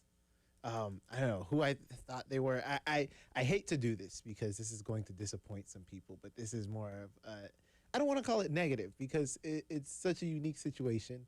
But with Serena Williams coming back at age 44, which is remarkable enough on its own. Yes. So I want to have nuance here because that is remarkable. That's incredibly impressive. She is the GOAT, but at age 44. Serena was who I thought she was. Just a little washed. Yeah, just a little washed. Right, expected. Which is okay. It's okay. Which is okay because you're 44 years old. But, I mean, coming back to Wimbledon fresh off, I don't know, maybe she's been training, but essentially fresh off the couch, like it's tough. You're not going to come back to one of the biggest tournaments in the world at age 44 and win. I just don't think that's very reasonable. So, unfortunately, Serena was who I thought she was. Still has doubles play, though. Still has doubles play with Venus. So, we'll see how that Which goes. is fun. Father Time, though, still exactly who Undefeated. Who we thought he yes. was. Yes. That's the real they are who we thought. The real Denny Green Award we can maybe give to Father Time. Always wins right? I mean, even with someone like LeBron James, who's up to playing his 24th season in the NBA, can't keep going on forever. Yeah. Eventually, he will look his age. Although I think LeBron James, as far as NBA goes, he may have brought father time. I'd give him a draw. I'd say they drew. Father Time isn't undefeated, but he does have some ties. Yes.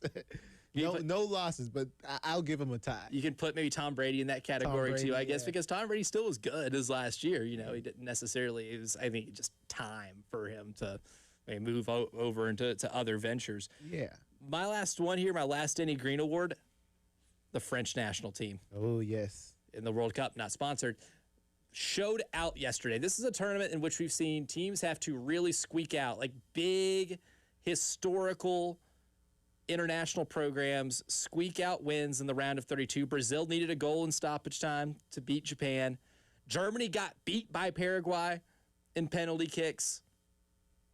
You've seen a lot of it, even going back to the group stage, Spain tying with Cape Verde.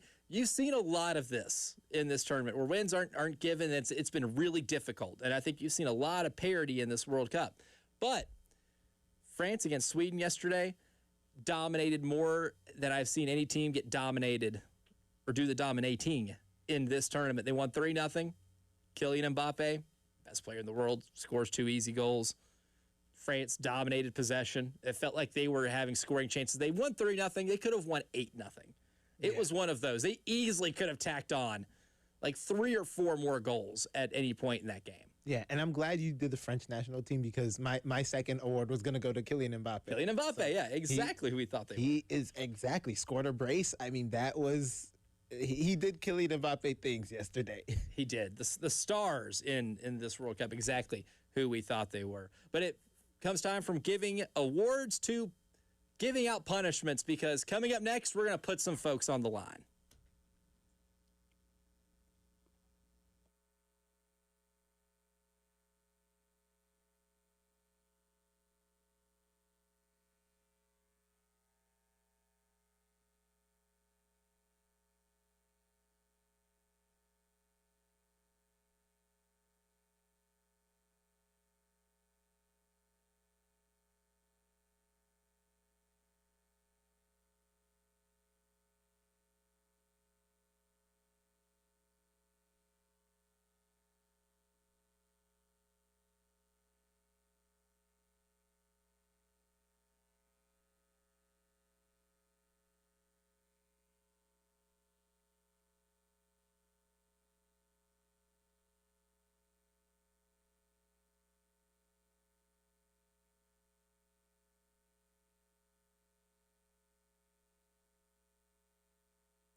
Everything's just gonna get on the line right now, man.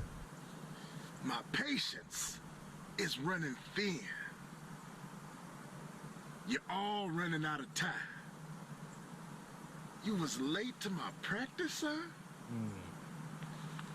Everybody on the line. Come on. Bars. It's time to air some grievances. It's time to put some folks on the line. And Jared Parker, I want to start with a local professional sports team.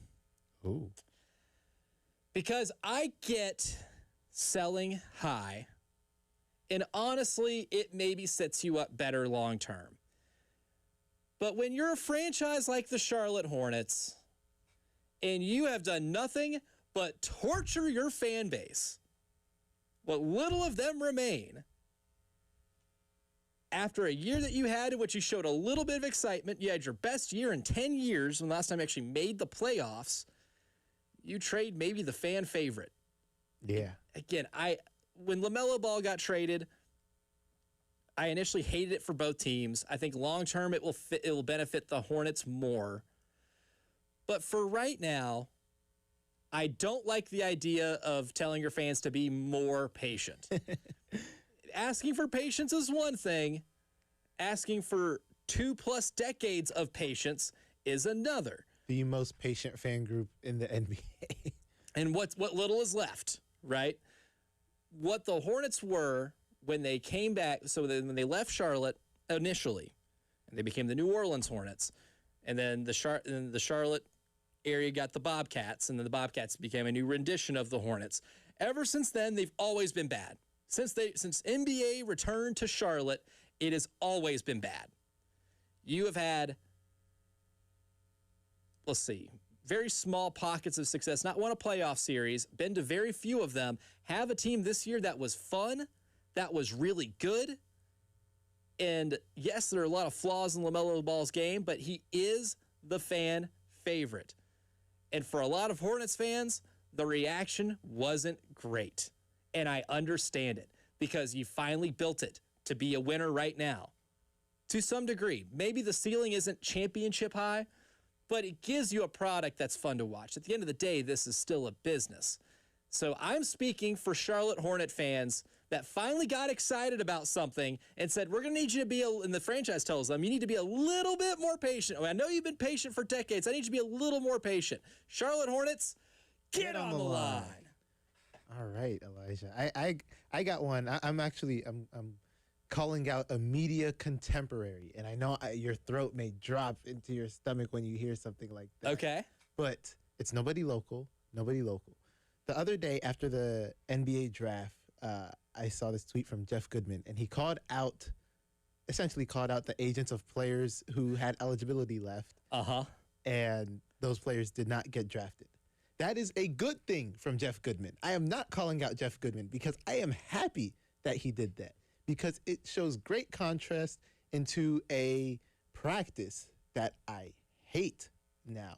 And I don't even, when I say media contemporary, I'm not even sure I can justify saying media contemporary, because Shams Charania with NBA free agency has become a walking billboard.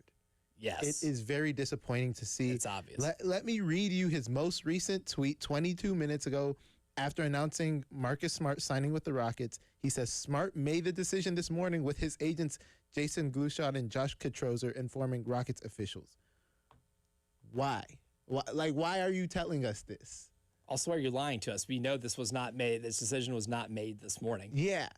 It's a walking billboard. You have become a parody of what a journalist is supposed to be. And look, I know it works. You get your information, they get the shout out. That's not journalism. That's not media. So when I say media contemporary, I don't even know. When you say insider, like, this is, you're a walking advertisement. You are trading information for advertisement. So for that reason, Shams Charania, get on the line. Oh man, I like that too. It's pretty obvious. Like the one thing is like the lying too. Like I know for a fact Marcus Smart had something going on with the Rockets before this was done. July 1st is the first day of free agency. You're not supposed to talk to free agents until then. So you're telling me they talked at midnight and they stayed up all night, and they've all of a sudden made this final decision. Tampering in this happens all the time. Like you don't have to fib to us. Like it's the okay. gray area of tampering. Like it's okay. We know this happens, And we know this is coming from his agents to be like, okay, no, there's nothing nefarious going on. Hey, just tell him this. We went through the entire free agency process this morning. Yeah, I'm sure that's exactly how it went down.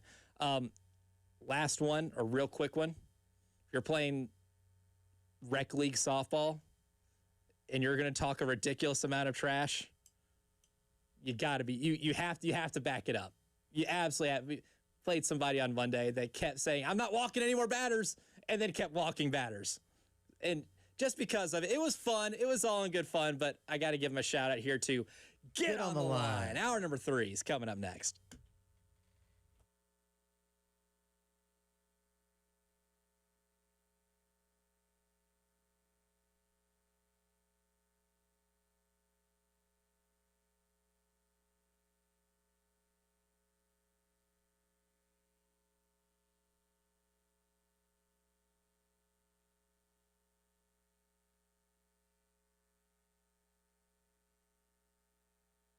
Since the new year when you made that resolution and you're still not getting the results that you wanted or that you used to, well, maybe it's time to call the good folks at the Men's Clinic. And Dr. Dan Boltnight, who's a respected local physician and who will get to the bottom of whatever it is that you're feeling. This isn't some nameless, faceless online program. This is an actual person who will take your results and provide them and put them into a personally tailored treatment program based on your labs and symptoms.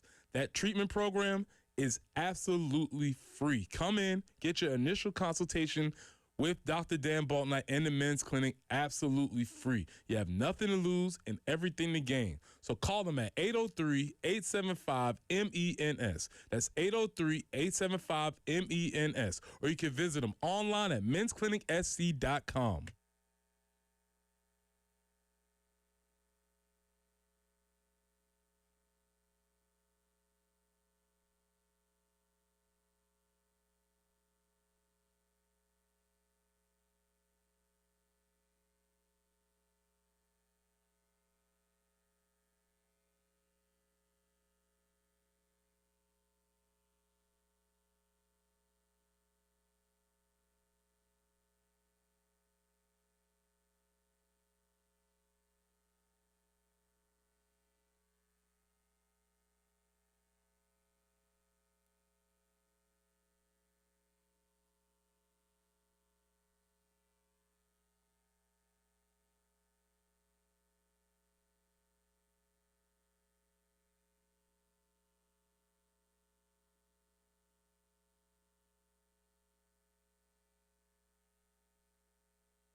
Still reporting some stop-and-go traffic, I-26 eastbound between Lake Murray Boulevard and I-20.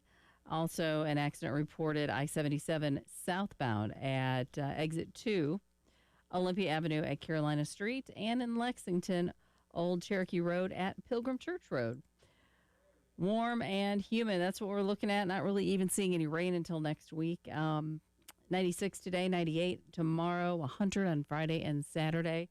And we just stay in the upper 90s really Sunday and Monday, maybe Tuesday. So kind of get the picture. Heat index the rest of this week and into the weekend could be around 103 to 105. 74 right now.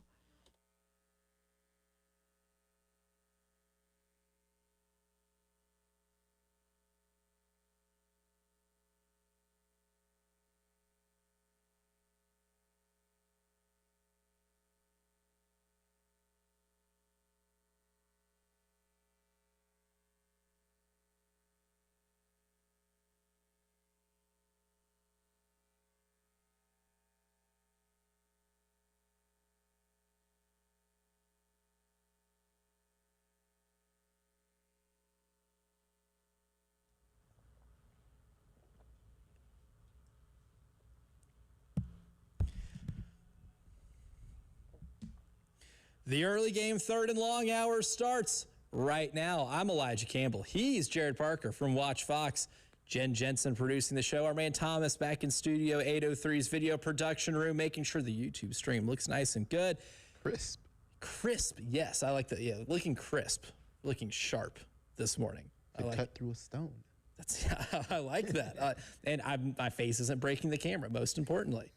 You're used to this. You're on TV all the time. Your face is not breaking cameras. As radio folk, it's a little different here. We have faces for radio. That's what my dad tells me, at least. Oh, that's unfortunate. Tell him you get it from him. Yeah, see, there, I don't know why I haven't come back with that before. I mean, he might agree. I don't know. He may agree. But today is July 1st. You know what that means, Jared Parker? Nike. That's right. Just it means, do it. one, rent is due, and it's Nike Day.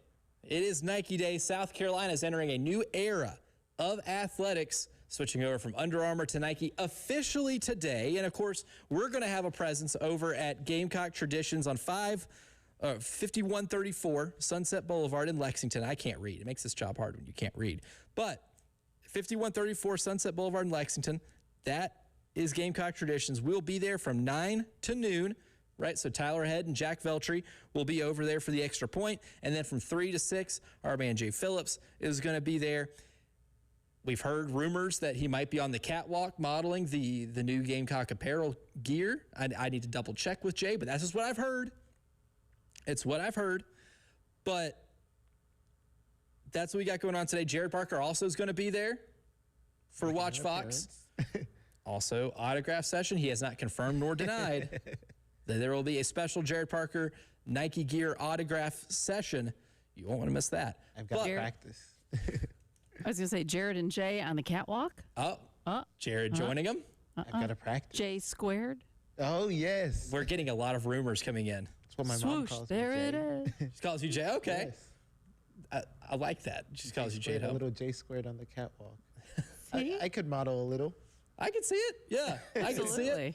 I can absolutely see it. And of course, there's plenty of stuff there too. I've seen some videos. If you go to Jordan K's Twitter account, he's got a few Gamecock Traditions on social. They've done some walkthroughs of what's available. They'll be open today. So if you want to get your first bit of South Carolina Gamecock Nike gear, that's a great place to be able to do it. But there are a lot of different ramifications for this. And I think mostly coming in the form of not just the uniforms. I think that's where most people's minds will go to.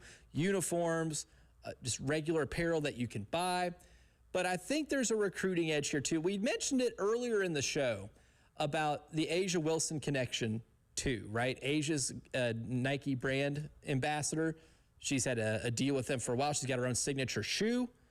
Again, has for a while. Mm-hmm. But what impact does that have? What impact does this have on South Carolina being able to partner with a famous alum like A'ja Wilson and maybe being able to supply, especially when it comes to women's basketball, shoes and things of that nature? Well, my man Scott Hamilton had Pat Benson on his show yesterday, and Pat Benson's an apparel reporter for Sports Illustrated, so he got the field level expert here, and he asked Pat about South Carolina now being able to kind of flex that relationship with A'ja Wilson and as it pertains to Nike. I think you're right. I think it's massive. I think it's a really cool carve out they had in the contract. And really, I think more than anything, this move from Under Armour to Nike really helps the basketball program because, of course, Under Armour, they lost Stephen Curry. They lost Kelsey Plum. Right now, they're pretty rudderless in the basketball area. And Asia has one of the highest top-selling shoes in all of basketball right now. It's transcended women's basketball. It's big with men. It's big with the kids, most importantly. So that's huge. I think Coach Staley, I think she's going to be a big part of it. You're going to see her wearing new shoes on the sideline. So I think it's really, really big and exciting to see this partnership. I'm glad to see Asia was a big part of it. I think in terms of recruiting, it is a massive deal, especially in basketball, maybe more so than other sports. Yeah. The more I think about it, it's helped in football already because it was already announced that, Dylan Stewart, Lenora Sellers, Nick Harbor, all having their separate Nike deals. And we talked about it in football a little bit where that can help out in terms of just less money that you have to spend out of your revenue share cap, out of NIL dollars. That money can come from a place like Nike, and it can help you out in terms of player retention or recruiting. But in basketball, we're probably going to see the effects of this more, right? Just because shoe deals are a much bigger deal in the basketball world than they would be in football. And when it comes to Nike, too, like you heard Pat talk about Under Armour losing Steph Curry, that is a massive deal on its own. He was the face of Under Armour. That was the guy that they looked at as the face of their brand. He had his own signature shoe and all that type of stuff. And you saw, like, when Mylasia Fulwiley was here, she was able to get her own shoes, but also, like, partnering with Steph Curry and a lot of that. There's just more of that with Nike that I think is going to open you up to maybe deals with better players too, right? If you want to get a glimpse as to how intertwined shoe deals or shoe companies are with like recruitment of basketball players, look no further than the entire FBI investigation before 2020 about shoe companies basically brokering deals with individual athletes to get them to play at schools where they are the main apparel supplier, right? Like with Adidas in Louisville, there was an instance in which that was one of the things that got, Rick Pitino and one of the many things that got Rick Pitino in a lot of trouble at Louisville. It wasn't just that, but also Sean Miller at Arizona. The reason he got let go was because of the stuff that was discovered on Wiretap with DeAndre Ayton coming to Arizona because it was a Nike school. And you really saw the shady underbelly of college basketball, but it's because it is so naturally intertwined with these shoe companies that I think that can give you a leg up in recruiting that you just might not have had before July 1st of 2026. Yeah, it absolutely will. And I think it's huge for South Carolina because not only did they have Asia Wilson already as a big brand ambassador for women's basketball and the university as a whole, now you're aligning your brands. She's one of the biggest brand ambassadors for Nike, has one of the best-selling shoes. The A1s are fire. The A2s are looking fire as well. You're not only doing that, but you're also giving your players a much more expansive collection of apparel. And this is no shot at Under Armour, but Nike, as far as basketball shoes, that's the brand. Number one. They're number one, and they're number one for a reason. I know Sabrina Ionescu's shoes. People love them. They say they feel like the Kobe's, which is why people love them. That's my favorite shoe. If you can get the Kobe's, if you can find a pair of Kobe's nowadays, I know they're hard to find, but if you can find them, you have that. You have LeBron's. There's so many players with signature shoes with Nike, and you just have such a greater collection now of just options simply for comfort. But then when you talk about the brand deals, I know college basketball is dominated by money nowadays. And not just college basketball, college sports. What can you do for me? What can you give me?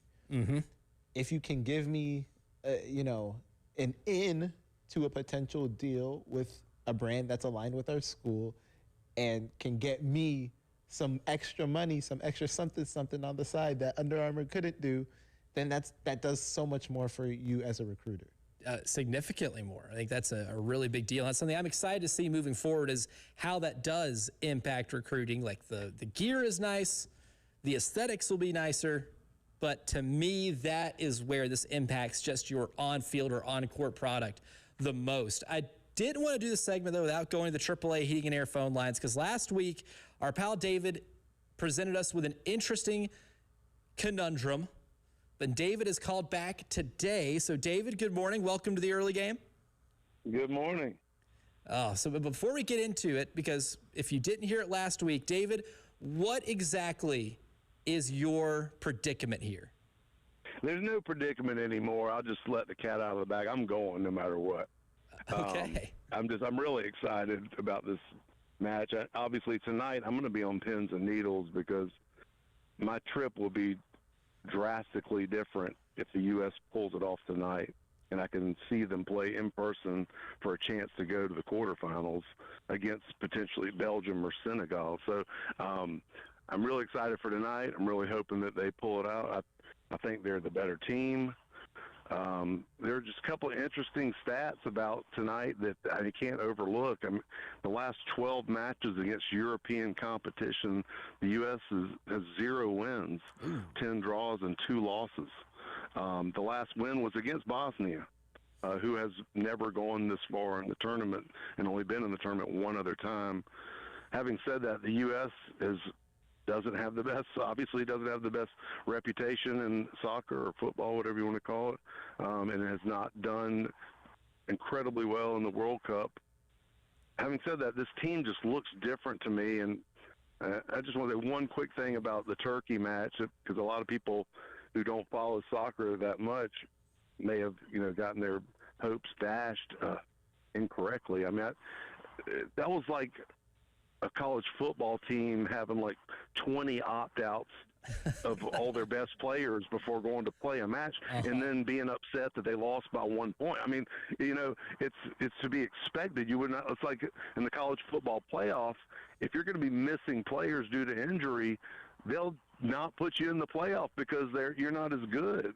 It happened to Florida State. So the fact that Christian Pulisic played 32 minutes, didn't start, and 5 guys had yellow cards, didn't play at all, including the Boligan, who looked like the best striking option for the team, for the side. So anyway, I've said enough, but I'm obviously ready for tonight and hoping I'll be able to watch tonight. I can go on Monday and see them play. Oh, that is fantastic. I'm excited for David. So here, Jared, his decision, he called us last week, and he bought tickets to the game in Seattle, which is going to be the round of 16 game for the United States, for that part, of the bracket. But if the United States wins today against Bosnia, which I expect them to, I'm like David, I expect them to win this game, even if, the history against European teams in the last 12 matches hasn't been good. You're a better team than Bosnia. I expect them to win that game.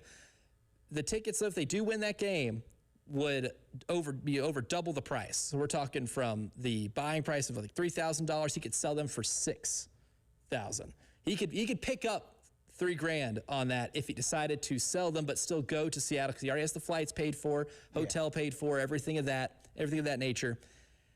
And he called us asking, if that happens, do I sell the tickets or do I go? And David's decision is that he is going. So David, I am pumped for you. I love it. I am pumped for you. That would be a once in a lifetime experience. That was the one thing when making that decision, I said, you're going to have to really sit and think about, can you live with not being in the stadium if you do decide to sell them? $3,000 would help me out a lot. It would. So I might have made the decision just because of where I'm at in life right now. Got a wedding to pay for here very soon. I could probably use that $3,000, but I would be bummed that I couldn't be in the stadium. David is going to be there. Incredibly excited for him. I love it. That's a great fan decision. And we definitely expect an update.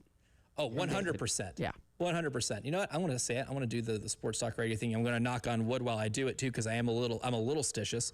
When the United States wins tonight, if you can hear me knocking on this wooden table next to me, when the United States wins tonight, I am looking forward to hearing about David's travel adventures. Yes. To Seattle for that game. I'm hoping we win, and I'm hoping we get Belgium. I want to see Belgium again. From 2014, I want that revenge.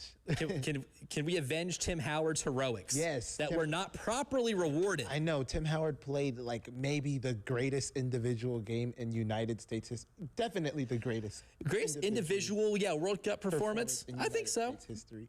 And we got a loss for it. We need to get that back.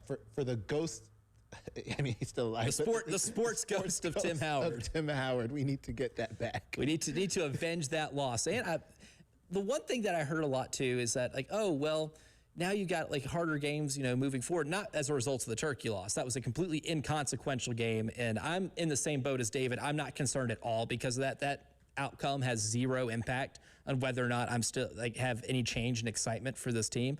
Zero, none at all. But I saw a lot of people looking at, kind of the pathway in this bracket saying, oh, it's really hard. I'm like, well, you know what? The World Cup is hard. It's hard. It's supposed to be difficult. I want this challenge. And what better way to prove it than to go through Belgium? And I think if they get past Belgium, I think it'd be Spain who they get in the quarterfinal.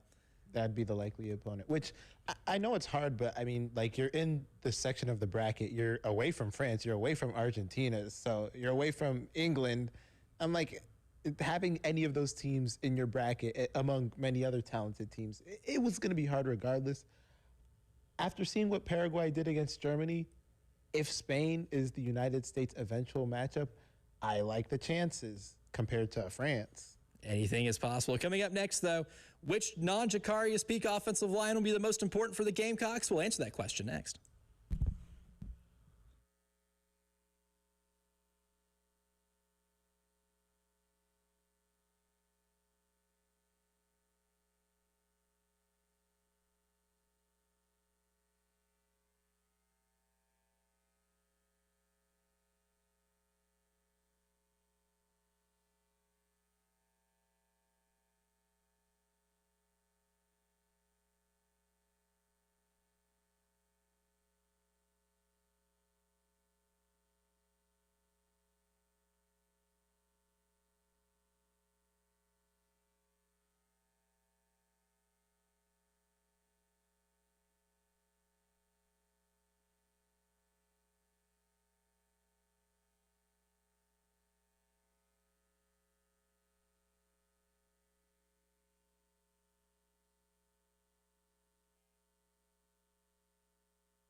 I-26 eastbound between Lake Murray Boulevard and I-20.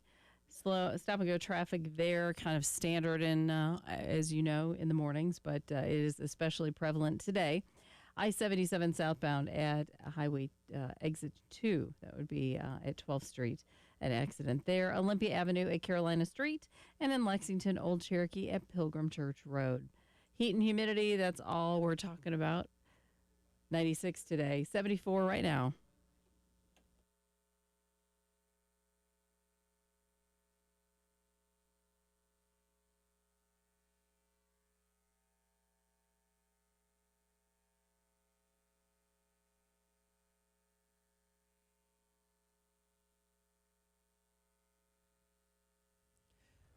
It's the summer of the biggin, and the conversation of the summer of the biggin a lot of times has revolved around Jacarius Peak, his availability because of the injury that happened back in, February, where his status for the season was initially in doubt. And if you've listened to Shane Beamer since then, he's sounded really optimistic that you're going to have Jacarius Peak for the most important stretches of the season.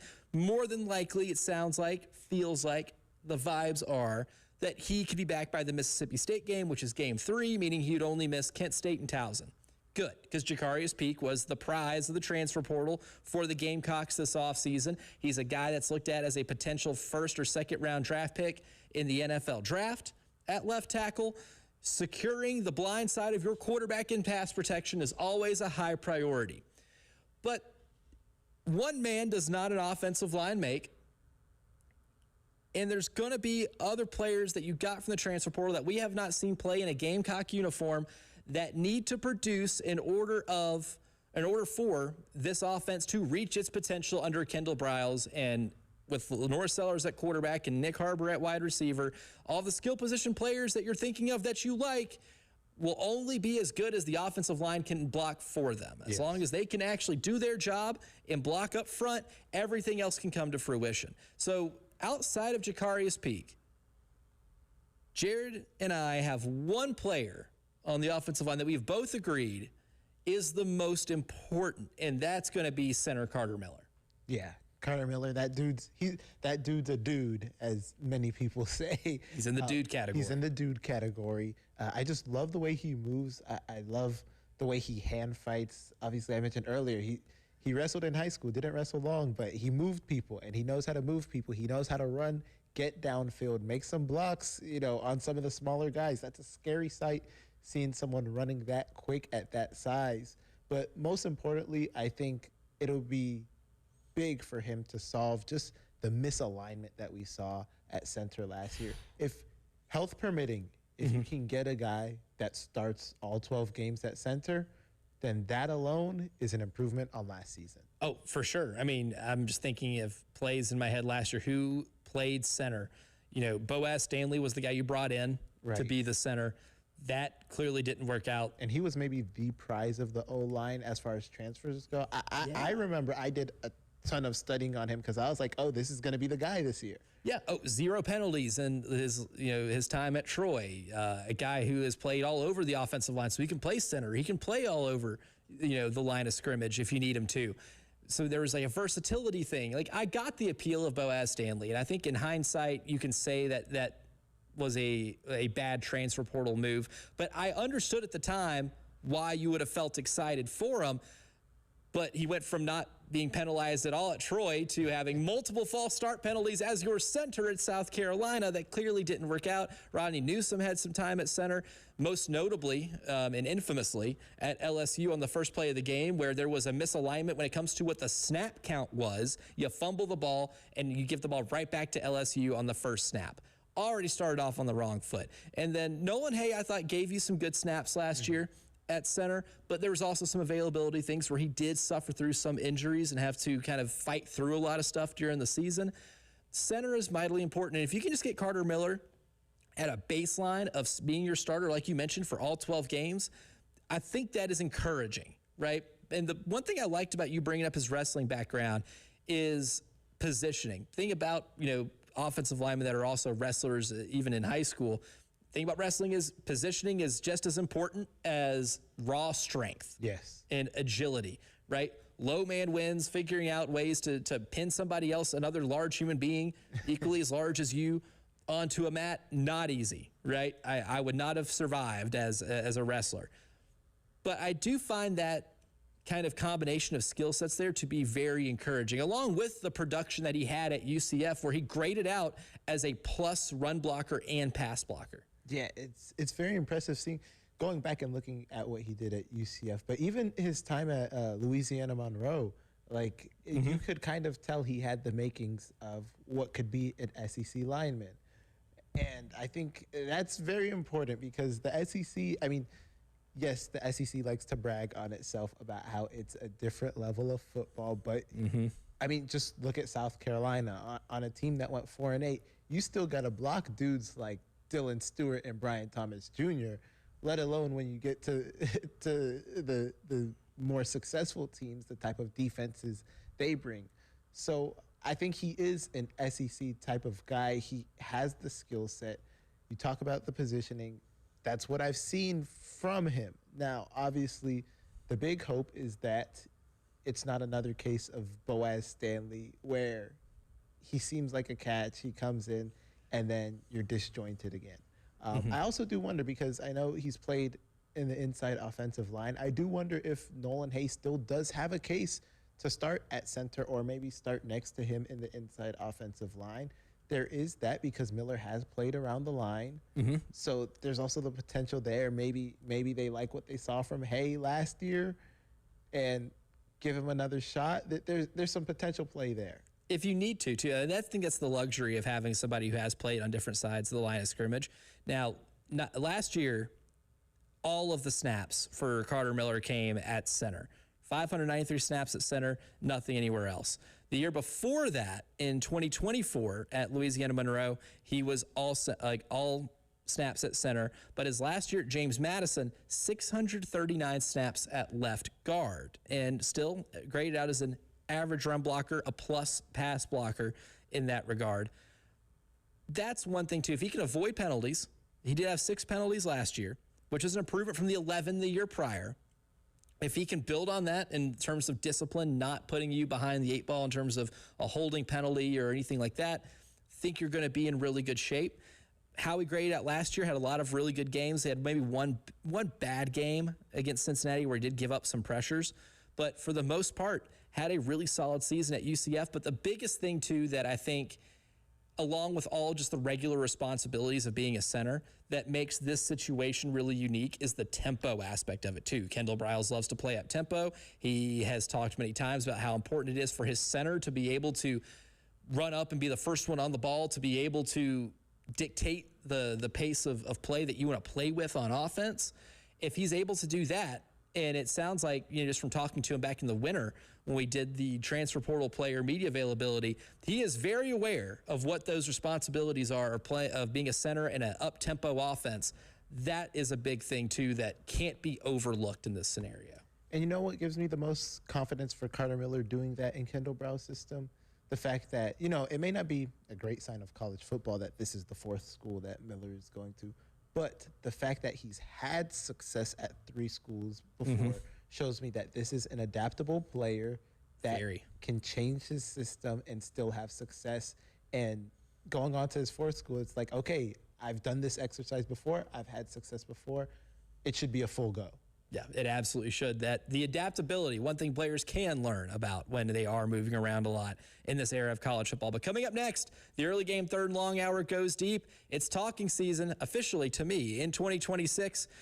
But today we'll talk about overrating teams. How does that happen during this offseason process? We'll get to the bottom of it next here in the early game.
you're traveling on I-77 southbound and you're going to want to stay to the right between mile marker 4 and mile marker 2.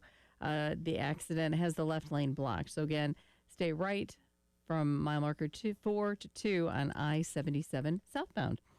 Still slow traffic, I-26 eastbound between Lake Murray Boulevard and I-20. Old Cherokee at Pilgrim Church Road, an accident in progress, as well as in Columbia at Olympia Avenue at Carolina Street.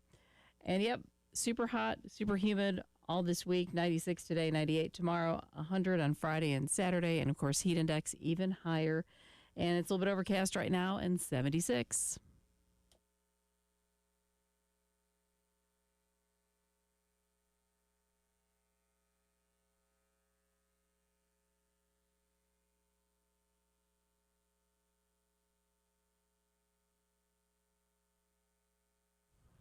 And for the early game, third and long hour goes deep. We're talking about talking season, getting really meta here on this show. But part 3 today, overrating teams. My favorite parts about the entire talking season process of doing media days and things of that nature is trying to project what happens in the football season. My favorite part is the things I get right and wrong, right? It's a fun exercise to see exactly how well you can forecast things. And I feel like it's a lot harder to do that in 2026. But today, when it comes to overrating teams, I think you learn more about your football or sports-loving mind when you do overrate teams and why you end up doing so. There's a real sports fan psychology element at play. For me, Jared Parker, when I think back about the teams that I have severely overrated, the two things that I think come into play is maybe program stability in chemistry, but maybe most importantly, offensive and defensive line play. Yeah.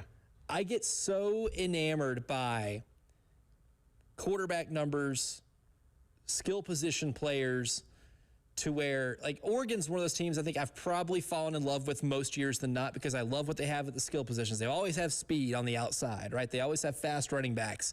They've almost always had a reliable quarterback. I mean, you think about the quarterbacks that they've had, from Marcus Mariota to Justin Herbert to Bo Nix. They've always got a playmaker at quarterback, but they've not been able to reach the mountaintop yet, even in years in which I thought they could.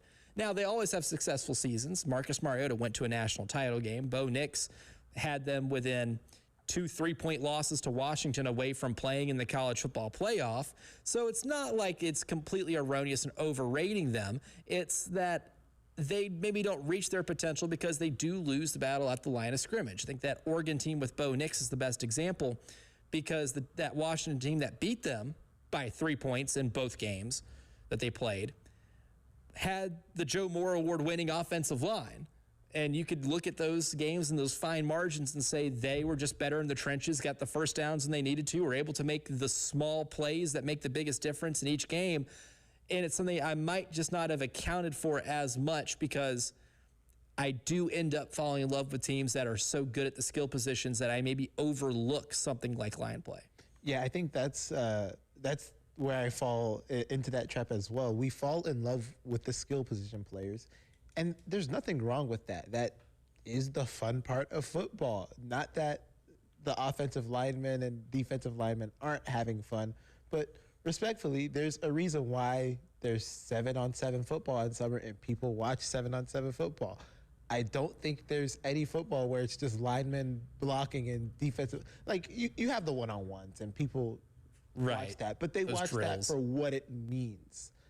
They're not going to make an Olympic sport where it's just linemen blocking. Right. Flag football with just linemen would not be maybe entertaining to some, but maybe. I'm sorry to any linemen out there, but there's a reason why you have a flag football sport where it's the quarterback, it's the wide receivers, it's the safeties, the corners. That's the fun part of football to watch. But I think we often forget, skill players on an offense make up 6 out of the 11 players on the field. Like, that's a big portion we don't account for when we fall in love with the skill players. So I think that's what the mistake I made, especially looking at some teams I overrated last year. LSU being one. Garrett Nussmeier threw for 4,000 He threw for a lot of yards. Yeah. He got his yards. And I thought, I mean, obviously they weren't bringing back Kyron Lacey to move on and whatnot, but they still had a bunch of talent. I mean, Cade Klubnik is another one with Clemson. They were ranked very high. They brought back a lot of the receiving core that they had. So it's like, well, where did it go wrong if they brought back so much of the talent? Penn State, another one. They got better at the wide receiver position. They did. They actively tried to get better at that in that offseason. Yeah, so you would assume naturally, like, okay, this is going to flow much better. But all three of those programs drastically underachieved. So it's where we're not looking. It's the boring stuff that unfortunately makes up the majority of the play in the game that they're failing at.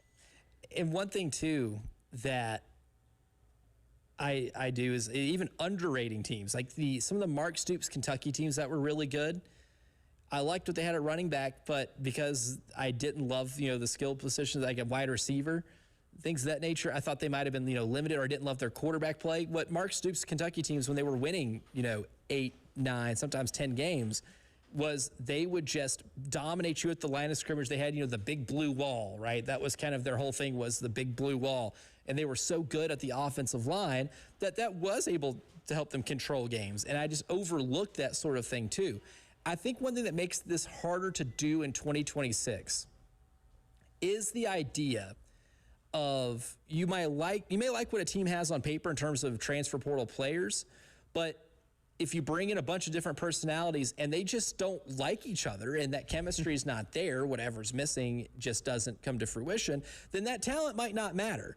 I think LSU last year, a good example. I loved what LSU brought in from a skill position standpoint and a transfer portal standpoint, and I thought they brought in enough to where the things that kept them short of making the college football playoff last year should be rectified, and that's the reason Brian Kelly is now no longer the head coach there, because they never got that figured out, right? They went hard on receivers and tight ends in the portal, but because that offensive line was so bad and because there was clearly a team chemistry thing there that just did not click, right?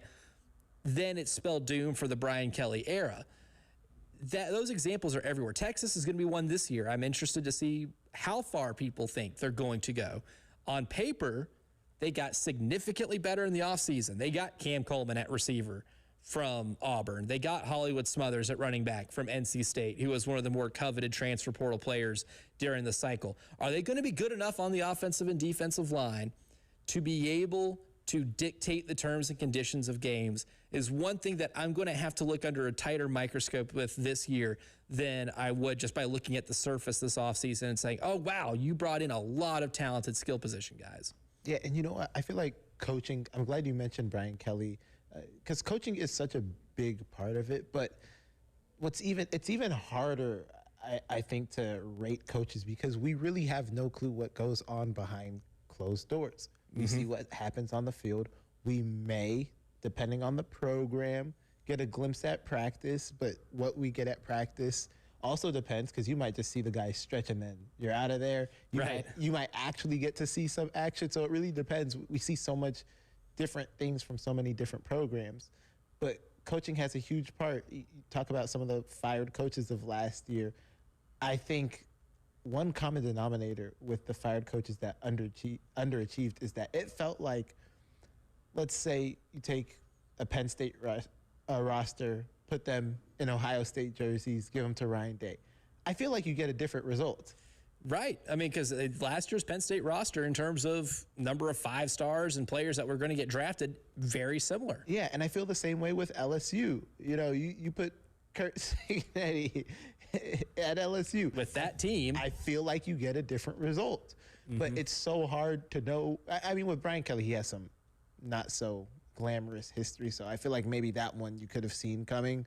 But with other coaches, it's hard to know because you really have no clue what goes on behind closed doors until eventually they get fired, and then everyone starts talking about what was going on. Right. Management of the locker room is a big thing, too. Managing personalities, right? I think, was Phil Jackson the greatest X's and O's basketball coach of all time? No, I don't think so. Was he the greatest manager of personalities?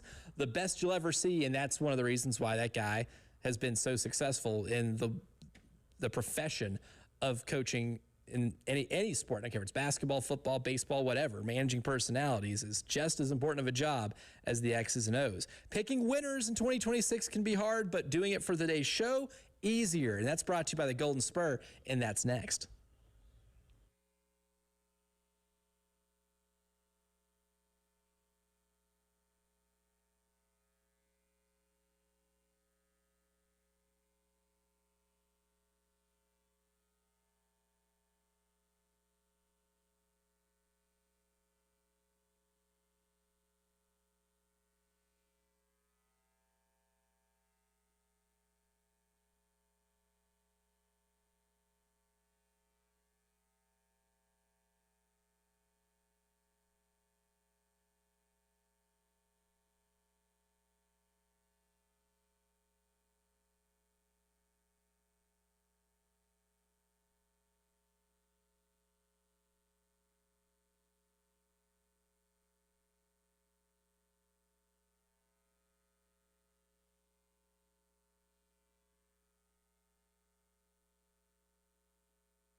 Winners.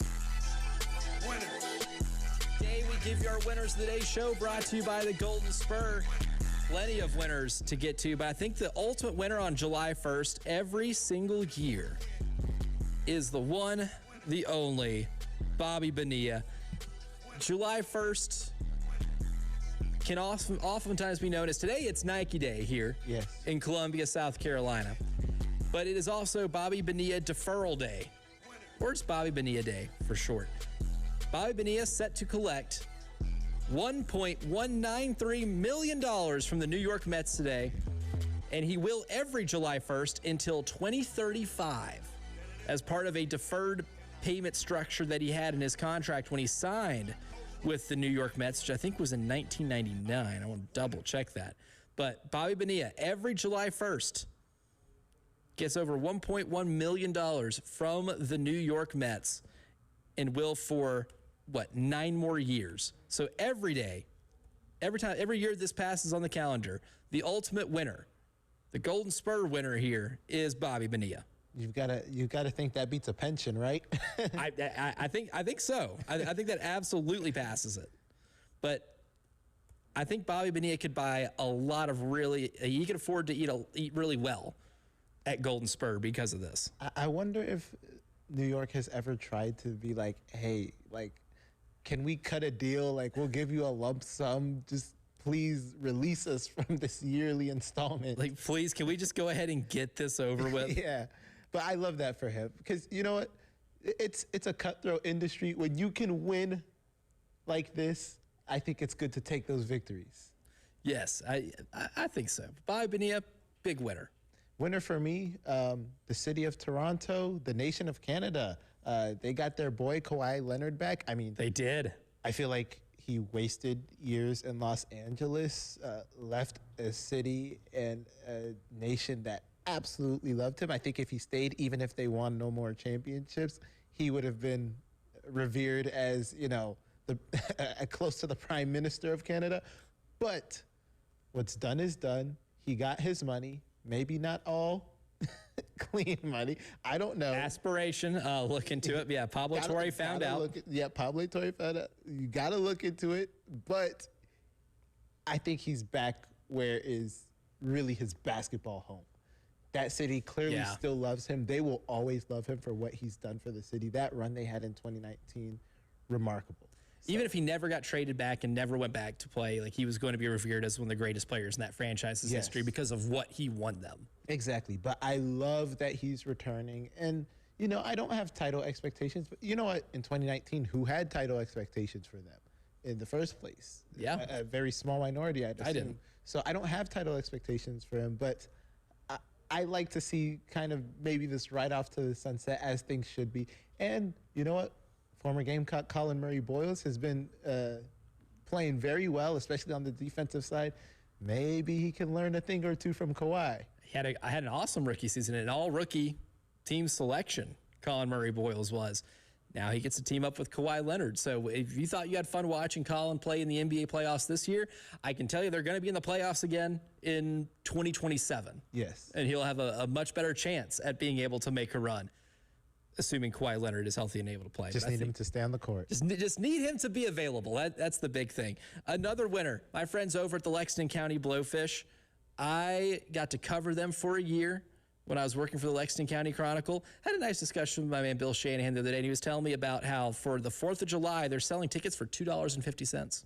Hey, $2.50. For $2.50 because of, naturally, the America 250. And he told me, too, that they're until tonight.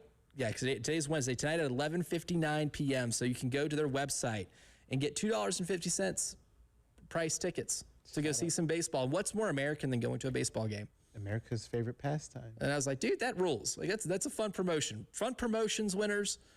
My friends at the Lexington County Blowfish, always winners. Shout out to Blowfish. Also, to rectify what I said earlier, I got to give a winner to Serena Williams for coming back at 44 years old and playing in Wimbledon. Yes, her playing is the win. Even though I gave her the She Is What I Expected award. Yeah, she got Denny Green awarded. Yes, I got to give her a winner award for coming back at this age and still having a good showing in Wimbledon. She still won a set. I mean, she didn't get beat in straight sets. She still won the second set and just kind of fell apart late, which, I mean, at age 44, She's been out of action for how long now? Yeah, we're giving Serena a W for that. Yeah, and she's still playing in doubles. The Venus and Serena team, doubles team in Wimbledon, still in it.